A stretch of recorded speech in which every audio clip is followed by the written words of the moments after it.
Welcome to Victor's knowledge this is Sheenu Sharma so ਅੱਜ ਆਪਾਂ awareness of issues ਜਿਹੜਾ important topic ਹੈ ਉਹਦਾ ਸੈਕੰਡ ਲੈਕਚਰ ਕਰਨ ਜਾ ਰਹੇ ਹਾਂ ਸੋ ਆਲਰੇਡੀ ਜਿਹੜੇ ਮੈਂ ਤੁਹਾਨੂੰ ਪਿਛਲਾ ਲੈਕਚਰ ਹੈ ਉਹਦੇ ਵਿੱਚ ਇੰਪੋਰਟੈਂਟ ਡੀਟੇਲਸ ਦੱਸਤੀਆਂ ਸੀ ਇਹ ਦੱਸਦਾ ਸੀ ਕਿ ਪੇਪਰਸ ਤੁਸੀਂ ਕਿਵੇਂ ਕਿਵੇਂ ਆਰਟੀਕਲਸ ਤਿਆਰ ਕਰਕੇ ਜਾਣੇ ਨੇ ਸਿੱਧਾ ਡਾਇਰੈਕਟਲੀ ਉੱਥੇ ਤੁਹਾਨੂੰ ਆਰਟੀਕਲ ਦਾ ਨੰਬਰ ਆਊਗਾ ਨਾਲ ਕੁਝ ਇੰਪੋਰਟੈਂਟ ਆਪਾਂ ਨੇ ਕਮੇਟੀਆਂ ਦੇਖੀਆਂ ਮਿਨਿਸਟਰੀਆਂ ਦੇਖੀਆਂ ਤੇ ਇੰਪੋਰਟੈਂਟ ਲਾਜ਼ ਦੇਖੇ ਸੋ ਸਭ ਤੋਂ ਜ਼ਿਆਦਾ ਪਿਛਲੀ ਵਾਰੀ ਕੁਐਸਚਨ ਇਹਨਾਂ ਲਾਜ਼ ਦੇ ਨਾਲ ਰਿਲੇਟਡ ਆਏ ਸੀ ਸੋ ਪੂਰੀ ਡੀਟੇਲ ਆਲਰੇਡੀ ਤੁਹਾਨੂੰ ਦਿੱਤੀ ਹੋਈ ਹੈ ਅੱਜ ਆਪਾਂ ਇਸ ਲੈਕਚਰ ਦੇ ਅੰਦਰ ਅਰਾਊਂਡ 95 ਇੰਪੋਰਟੈਂਟ MCQs ਕਵਰ ਕਰਾਂਗੇ ਸੋ ਉਹਦੇ ਨਾਲ ਤੁਹਾਨੂੰ ਆਈਡੀਆ ਹੋ ਜਾਊਗਾ ਕਿ ਜਿਹੜਾ ਇਹ ਟੌਪਿਕ ਹੈ ਇਹਦੇ ਚ ਸਾਨੂੰ ਪੇਪਰ ਚ ਕੁਐਸਚਨ ਕਿਵੇਂ ਦੇ ਆਉਣੇ ਨੇ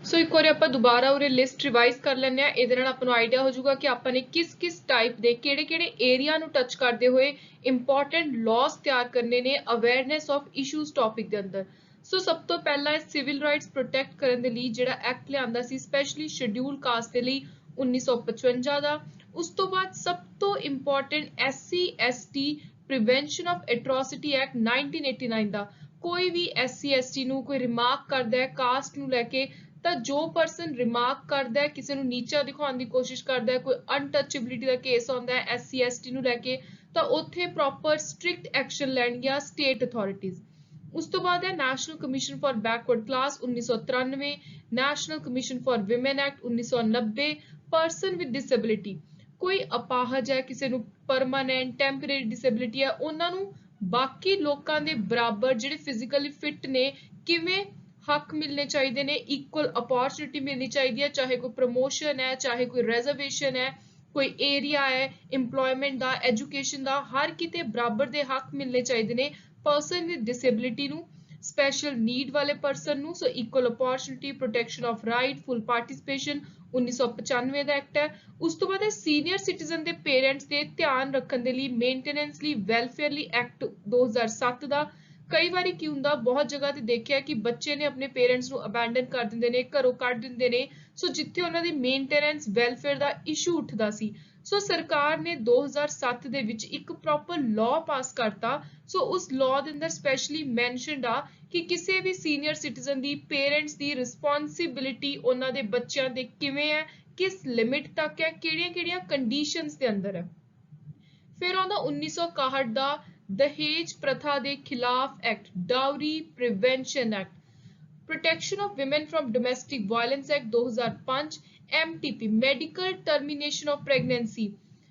ਹੁਣ ਬਿਲਕੁਲ ਹੀ ਬੈਂਡ ਹੈ ਭਾਰਤ ਦੇ ਅੰਦਰ ਇਲੀਗਲ ਹੈ ਕੋਈ ਵੀ ਸੈਕਸ ਚੈੱਕ ਨਹੀਂ ਕਰਵਾ ਸਕਦਾ ਬੇਬੀ ਦੇ ਪੈਦਾ ਹੋਣ ਤੋਂ ਪਹਿਲਾਂ ਸੋ ਅਨਬੋਰਨ ਦੀ ਜਿਹੜੀ ਸੈਕਸ ਪ੍ਰਿਡਿਕਸ਼ਨ ਹੈ ਡਿਟਰਮੀਨੇਸ਼ਨ ਹੈ that is completely banned medical termination of pregnancy ਕਿਸੇ ਨੇ ਅਬੋਰਸ਼ਨ ਕਰਵਾਉਣਾ ਉਹਦੇ ਲਈ ਕੀ ਰੂਲਸ ਨੇ ਸੋ ਉੱਥੇ ਵਿਮਨ ਦੇ ਰਾਈਟਸ ਇਨਫ੍ਰਿੰਜ ਨਾ ਹੋਣ ਉਹਦੀ ਮਰਜ਼ੀ ਤੋਂ ਬਿਨਾਂ ਨਾ ਅਬੋਰਸ਼ਨ ਕਰਵਾਉਣ ਕਿਉਂਕਿ ਕਾਫੀ ਜਗ੍ਹਾ ਤੇ ਪਹਿਲਾਂ ਇਹ ਦੇਖਣ ਨੂੰ ਮਿਲਦਾ ਸੀ ਕਿ ਜਦੋਂ ਹੀ ਇਨ-ਲॉज ਨੂੰ ਪਤਾ ਲੱਗਦਾ ਸੀ ਕਿ ਕਿਸੇ ਵਿਮਨ ਦੇ ਲੜਕੀ ਹੋਣ ਵਾਲੀ ਹੈ ਤਾਂ ਉਹਦੀ ਪ੍ਰੈਗਨੈਂਸੀ ਨੂੰ ਟਰਮੀਨੇਟ ਕਰਵਾ ਦਿੰਦੇ ਸੀ ਸੋ ਉਹਦੇ ਖਿਲਾਫ ਇਹ ਇੰਪੋਰਟੈਂਟ ਐਕਟ ਆਇਆ Immoral Traffic Prevention Act 1956, Juvenile Justice 2015, Sexual Harassment of Women at Workplace 2013, Indecent Representation of Women Prohibition Act 1986, POCSO Act 2012, very important, Prohibition of Child Marriage Act 2006, another important act, the last है 2005 ਦਾ Commission for Protection of Child Right Act. So starting with first question. ਰਾਜ ਸਭਾ ਨੇ ਇੱਕ bill pass ਕੀਤਾ ਸੀ ਜਿਹਦੇ ਅੰਤਰਗਤ ਜੋ already existing offences ਨੇ ਉਹਨਾਂ 'ਚ ਕੁਝ ਚੇਂਜਸ ਕੀਤੀਆਂ ਨਵੇਂ ਆਫੈਂਸ ਐਡ ਕੀਤੇ SC ST prevention of atrocities act 1989 ਦੇ ਅੰਦਰ ਸੋ ਕੁਐਸਚਨ ਹੈ ਕਿ ਉਸ ਬਿੱਲ ਦਾ ਨਾਮ ਕੀ ਹੈ ਸੋ ਉਸ ਬਿੱਲ ਦਾ ਨਾਮ ਹੈ option B SC ST prevention of atrocities amendment bill 2015 ਹੁਣ ਇਹਦੇ ਵਿੱਚ ਜਿਹੜੇ ਨਵੇਂ ਆਫੈਂਸ ਐਡ ਕੀਤੇ ਉਹਦੇ ਵਿੱਚ ਇੱਕ ਸਭ ਤੋਂ ਇੰਪੋਰਟੈਂਟ ਹੈ ਗਾਰਲੈਂਡਿੰਗ ਆਫ ਫੁੱਟਵੇਅਰ ਕਿਸੇ ਦੇ ਵੀ ਗਲੇ 'ਚ ਜੇ ਤੁਸੀਂ ਜੁੱਤਿਆਂ ਦਾ ਹਾਰ ਪਾ ਰਹੇ ਹੋ ਤਾਂ ਉਸ ਚੀਜ਼ ਨੂੰ ਇੱਕ ਘਿਨਾਉਣਾ ਅਪਰਾਧ ਮੰਨਿਆ ਜਾਊਗਾ ਅੱਗੇ ਹੈ ਜਿਹੜਾ 1989 ਦਾ ਐਕਟ ਹੈ ਕਦੋਂ ਤੋਂ ਲਾਗੂ ਹੋਇਆ so date is 30th January 1990 next is ਕਿਹੜਾ ਸੈਕਸ਼ਨ ਹੈ SC ST ਐਕਟ ਦਾ ਜਿਹੜਾ ਡੀਲ ਕਰਦਾ with conferment of power so power ਕਿਹਦੇ ਕੋਲ ਹੈ ਕਿਹਨੂੰ ਦਿੱਤੀ ਗਈ ਹੈ ਕਿੰਨੀ ਪਾਵਰ ਹੈ ਇਹ ਸਾਰੀ ਚੀਜ਼ਾਂ ਦੀ ਗੱਲ ਹੁੰਦੀ ਹੈ ਸੈਕਸ਼ਨ 9 ਦੇ ਅੰਦਰ ਹੁਣ ਸਭ ਤੋਂ ਇੰਪੋਰਟੈਂਟ ਚੀਜ਼ ਜਿਹੜਾ schedule caste schedule tribe prevention of atrocities act ਹੈ 1989 ਦਾ, ਇਹਦੇ ਅੰਦਰ ਮੇਜਰ ਪਾਵਰ ਦੇਤੀ ਸਟੇਟ ਦੀ ਸਰਕਾਰ ਨੂੰ। ਸੋ ਸਟੇਟ ਗਵਰਨਮੈਂਟ ਅੱਗੇ ਪਾਵਰ ਦਊਗਾ, ਡਿਸਟ੍ਰੀਬਿਊਟ ਕਰੂਗਾ ਡਿਸਟ੍ਰਿਕਟ ਲੈਵਲ ਤੇ ਪੁਲਿਸ ਆਫੀਸਰਸ ਨੂੰ। ਫਿਰ ਉਹਨਾਂ ਨੇ ਦੇਖਣਾ ਕਿ ਜੇ ਉਹਨਾਂ ਦੇ ਇਲਾਕੇ ਵਿੱਚ ਕਿਤੇ ਵੀ ਕੋਈ ਉਹਨਾਂ ਦੀ ਜੂਰਿਸਡਿਕਸ਼ਨ ਦੇ ਵਿੱਚ ਇਸ ਟਾਈਪ ਦਾ ਐਸਟੀ ਨੂੰ ਲੈ ਕੇ ਕੋਈ ਅਪਰਾਧ ਹੋ ਰਿਹਾ ਤਾਂ ਉਹਨਾਂ ਨੇ ਉਸ ਨੂੰ ਕਿਵੇਂ ਰੋਕਣਾ, ਕਿਵੇਂ ਉਹਦੇ ਅੱਗੇ ਉਸ ਤੋਂ ਬਾਅਦ ਐਕਸ਼ਨ ਲੈਣਾ। ਅਗਲਾ ਹੈ ਐਸਸੀ ਐਸਟੀ ਦਾ ਕਿਹੜਾ ਸੈਕਸ਼ਨ ਹੈ ਜਿਹੜਾ ਡੀਲ ਕਰਦਾ ਹੈ ਸਟੇਟ ਗਵਰਨਮੈਂਟ ਦੀ ਪਾਵਰ ਦੇ ਨਾਲ, ਜਿਹਦੇ ਅੰਦਰ ਸਟੇਟ ਗਵਰਨਮੈਂਟ ਕੁਝ ਕਲੈਕਟਿਵ ਫਾਈਨ ਇੰਪੋਜ਼ ਕਰ ਸਕਦੀ ਹੈ। ਸੋ ਕਲੈਕਟਿਵ ਫਾਈਨ ਵਾਲੀ ਜਿਹੜੀ ਪਾਵਰ ਹੈ ਉਹ ਦਿੱਤੀ ਗਈ ਹੈ ਸੈਕਸ਼ਨ 16 ਦੇ ਅੰਦਰ। ਸੈਕਸ਼ਨ 23 ਐਸਸੀ ਐਸਟੀ ਐਕਟ ਦਾ ਕਿਸ ਚੀਜ਼ ਨਾਲ ਡੀਲ ਕਰਦਾ? ਸੋ ਇਸ ਸੈਕਸ਼ਨ ਵਿੱਚ ਪਾਵਰ ਟੂ ਮੇਕ ਰੂਲਸ ਦੀ ਗੱਲ ਹੁੰਦੀ ਹੈ। ਅਗੇਨ ਜਿਹੜੀ ਇਹ ਪਾਵਰ ਹੈ ਇਹ ਪ੍ਰੋਸਪੈਕਟਿਵ ਸਟੇਟ ਦੀ ਸਰਕਾਰ ਨੂੰ ਦਿੱਤੀ ਗਈ ਹੈ। Duty of government to ensure effective implementation of the act is provided in section dash of SC/ST Act। ਕਿਹੜਾ ਸੈਕਸ਼ਨ ਹੈ ਇਸ ਐਕਟ ਦਾ ਜਿਹਦੇ ਵਿੱਚ ਐਕਟ ਨੂੰ ਸਹੀ ਤਰੀਕੇ ਨਾਲ ਲਾਗੂ ਕਰਵਾਉਣ ਦੀ ਡਿਊਟੀ ਸੌਂਪੀ ਗਈ ਹੈ ਸਰਕਾਰ ਨੂੰ? ਸੋ ਉਹ ਸੈਕਸ਼ਨ ਹੈ 21 option C. Section 14 SC/ST act ਦਾ ਕਿਸ ਚੀਜ਼ ਨਾਲ ਡੀਲ ਕਰਦਾ ਹੈ? So this section deals with special court ਤੇ ਐਕਸਕਲੂਸਿਵ ਸਪੈਸ਼ਲ ਕੋਰਟ ਜਿਹੜੀਆਂ ਸਿਰਫ ਇਸੇ ਤਰ੍ਹਾਂ ਦੇ ਕੇਸਿਸ ਹੈਂਡਲ ਕਰਦੀਆਂ ਨੇ ਸੋ ਦੈਟ ਸਪੀਡੀ ਜਸਟਿਸ ਹੋ ਸਕੇ, ਸਪੀਡੀ ਟ੍ਰਾਇਲ ਹੋ ਸਕੇ। ਕਿਹੜਾ ਸੈਕਸ਼ਨ ਹੈ ਜਿਹੜਾ ਡੀਲ ਕਰਦਾ ਹੈ ਇਨਹਾਂਸਡ ਪਨਿਸ਼ਮੈਂਟ ਦੇ ਨਾਲ ਸਬਸੀਕੁਐਂਟ ਕਨਵਿਕਸ਼ਨ ਤੇ? ਪਹਿਲੀ ਵਾਰੀ ਜਦੋਂ ਤੁਸੀਂ ਇਸ ਤਰੀਕੇ ਦਾ ਕੋਈ ਅਪਰਾਧ ਕਰਦੇ ਹੋ ਕਿਸੇ ਐਸਸੀ ਐਸਟੀ ਦੇ ਖਿਲਾਫ, ਕੋਈ ਅਨਟਚੇਬਿਲਿਟੀ ਦਾ, ਕਿਸੇ ਨੂੰ ਤੁਸੀਂ ਇਸ ਟਾਈਪ ਦਾ ਕੋਈ ਕਾਸਟ ਨੂੰ ਲੈ ਕੇ ਰਿਮਾਰਕ ਪਾਸ ਕੀਤਾ ਹੈ ਤਾਂ ਸਜ਼ਾ ਘੱਟ ਹੋਗੀ। ਪਰ ਇੱਕ ਸੈਕਸ਼ਨ ਹੈ ਜਿਹੜਾ ਕਹਿੰਦਾ ਕਿ ਜੇ ਤੁਸੀਂ ਦੂਜੀ ਵਾਰੀ ਅਪਰਾਧ ਕਰਦੇ ਹੋ ਤਾਂ ਉੱਥੇ ਤੁਹਾਨੂੰ ਪਨਿਸ਼ਮੈਂਟ ਵੱਧ ਕੇ ਮਿਲੂਗੀ, ਇਨਹਾਂਸਡ ਪਨਿਸ਼ਮੈਂਟ ਹੋਊਗੀ ਤੇ ਉਹ ਗੱਲ ਹੁੰਦੀ ਹੈ ਸੈਕਸ਼ਨ 5 ਦੇ ਅੰਦਰ। ਜਿਹੜਾ ਸੈਕਸ਼ਨ 5 ਹੈ ਉਹਦੀ ਤੁਸੀਂ ਇੱਕ ਇੰਪੋਰਟੈਂਟ ਚੀਜ਼ ਪੇਪਰ ਲਈ ਯਾਦ ਰੱਖਣੀ ਹੈ ਕਿ ਮਿਨੀਮਮ ਪਨਿਸ਼ਮੈਂਟ ਕਿੰਨੀ ਹੈ। ਜੇ ਕੋਈ ਦੂਜੀ ਵਾਰੀ ਅਪਰਾਧ ਕਰ ਰਿਹਾ ਤਾਂ ਉਹਨੂੰ ਘੱਟੋ ਘੱਟ 1 ਸਾਲ ਦੀ ਸਜ਼ਾ ਹੋਗੀ। ਸੋ ਜਿਹੜੀ ਇੰਪ੍ਰਿਜ਼ਨਮੈਂਟ ਹੈ that shall be for a term which shall not be less than 1 year ਤੇ ਜਿਹੜੀ ਐਕਸਟੈਂਡ ਹੋ ਸਕਦੀ ਹੈ ਜਿੰਨੀ ਉਸ ਪਾਰਟਿਕੂਲਰ ਆਫੈਂਸ ਦੀ ਪਨਿਸ਼ਮੈਂਟ ਸਜ਼ਾ ਇਸ ਐਕਟ ਦੇ ਅੰਦਰ ਪ੍ਰੋਵਾਈਡ ਕੀਤੀ ਹੋਈ ਹੈ। ਸੋ 1 ਸਾਲ ਤੱਕ ਘੱਟੋ ਘੱਟ ਹੋਊਗੀ ਹੀ ਹੋਊਗੀ ਜੇ ਕਿਸੇ ਨੇ ਦੂਜੀ ਵਾਰੀ ਅਪਰਾਧ ਕੀਤਾ ਹੈ ਇਸ ਐਕਟ ਦੇ ਅੰਦਰ। ਅਗਲਾ 9th ਕੁਐਸਚਨ ਹੈ ਸੈਕਸ਼ਨ 12 SC/ST ਐਕਟ ਦਾ ਕਿਸ ਚੀਜ਼ ਨਾਲ ਡੀਲ ਕਰਦਾ ਹੈ? ਸੋ ਸੈਕਸ਼ਨ 12 ਡੀਲ ਕਰਦਾ ਹੈ taking measurement and photograph etcetera of person against whom an order under section 10 is। 10th question is ਕਿਹੜਾ ਆਰਟੀਕਲ ਹੈ ਜਿਹੜਾ ਇਸ ਚੀਜ਼ ਦੀ ਸ਼ੋਰਿਟੀ ਲੈਂਦਾ ਹੈ ਕਿ ਅਨਟਚੇਬਿਲਿਟੀ ਪੂਰੀ ਤਰ੍ਹਾਂ ਖਤਮ ਹੋਣੀ ਚਾਹੀਦੀ ਹੈ? ਸੋ ਅਬੋਲਿਸ਼ਨ ਆਫ ਅਨਟਚੇਬਿਲਿਟੀ ਦੇ ਨਾਲ ਰਿਲੇਟਡ ਹੈ ਆਰਟੀਕਲ 17 ਤੇ ਪਿਛਲੇ ਸਾਲ ਵੀ ਡਾਇਰੈਕਟਲੀ ਇਸੇ ਤਰ੍ਹਾਂ ਸਬ ਇੰਸਪੈਕਟਰ ਦੇ ਪੇਪਰ 'ਚ ਕੁਐਸਚਨ ਆਇਆ ਸੀ। So this is very important. Chief groups of marginalised vulnerable, ਇਹ ਜਿਹੜੇ ਗਰੁੱਪਸ ਨੇ ਇਹਨਾਂ ਚਾਰੋਂ ਆਪਸ਼ਨਸ ਦੇ ਵਿੱਚੋਂ ਕੌਣ ਹੋ ਸਕਦੇ ਨੇ? ਸੋ ਸ਼ਡਿਊਲ ਕਾਸਟ ਆਉਂਦੇ ਨੇ, ਬੈਕਵਰਡ ਕਾਸਟ ਆਉਂਦੇ ਨੇ, ਸ਼ਡਿਊਲ ਟ੍ਰਾਈਬ। ਸੋ ਇਹ ਤਿੰਨੋਂ option D all of them। Which community as per constitution cannot wipe away rights of marginalized group? ਜਿਹੜੇ ਇਹ vulnerable marginalized weaker section ਦੇ groups ਨੇ, ਕਿਹੜੀ ਇਹ ਜੀ ਕਮਿਊਨਿਟੀ ਹੈ ਜਿਹੜੀ ਇਹਨਾਂ ਦੇ ਰਾਈਟਸ ਨੂੰ ਦਬਾ ਨਹੀਂ ਸਕਦੀ? ਸੋ ਉਹ ਹੈ ਮੈਜੋਰਿਟੀ ਕਮਿਊਨਿਟੀ, ਆਪਸ਼ਨ ਏ। ਕਿਹੜੇ ਸਾਲ ਦੇ ਵਿੱਚ SC/ST Atrocities Act ਫਰੇਮ ਕੀਤਾ ਗਿਆ ਸੀ? ਸੋ the year is 1989 which is important। 2015 ਚ ਇੰਪੋਰਟੈਂਟ ਅਮੈਂਡਮੈਂਟ ਆਈ। ਸਰਕਾਰ ਕੀ ਲੈ ਕੇ ਆਉਂਦੀ ਹੈ ਫੰਡਾਮੈਂਟਲ ਰਾਈਟਸ ਨੂੰ ਪ੍ਰੋਪਰ ਤਰੀਕੇ ਨਾਲ ਲਾਗੂ ਕਰਵਾਉਣ ਦੇ ਲਈ, ਫੰਡਾਮੈਂਟਲ ਰਾਈਟਸ ਦੀ ਸਪਿਰਿਟ ਦੇ ਅੰਦਰ ਜੋ ਫੰਡਾਮੈਂਟਲ ਰਾਈਟ ਕਹਿਣਾ ਚਾਹ ਰਿਹਾ ਹੈ ਉਹਨੂੰ ਧਿਆਨ 'ਚ ਰੱਖਦੇ ਹੋਏ ਸਰਕਾਰ ਟਾਈਮ ਟੂ ਟਾਈਮ ਨਵੇਂ ਲਾਅ ਲੈ ਕੇ ਆਉਂਦੀ ਹੈ। So option A. ਨੈਕਸਟ ਨੇ 4 ਆਪਸ਼ਨਸ, ਇਹਨਾਂ ਦੇ ਵਿੱਚੋਂ ਰਿਜ਼ਰਵੇਸ਼ਨ ਕੌਣ ਨਹੀਂ ਲੈ ਸਕਦਾ? ਸੋ ਉਹ ਨੇ ਅਪਰ ਕਾਸਟ ਵਾਲੇ, ਬ੍ਰਾਹਮਣ, option A. Central government passed ST and other traditional forest dweller recognition of forest right act। ਬਹੁਤ ਸਾਰੇ ਪੰਜਾਬ ਦੇ ਪੇਪਰ ਜੇ ਤੁਸੀਂ ਚੱਕ ਕੇ ਦੇਖੋ ਪ੍ਰੀਵੀਅਸ ਈਅਰ ਇਸ ਐਕਟ ਦਾ ਇਸੇ ਤਰ੍ਹਾਂ ਡਾਇਰੈਕਟਲੀ ਈਅਰ ਆਇਆ ਹੋਇਆ ਹੈ। ਸੋ ਇਹ ਜਿਹੜਾ ਫੋਰੈਸਟ ਐਕਟ ਹੈ ਇਹਦਾ ਸਾਲ ਹੈ 2006, ਆਪਸ਼ਨ ਏ।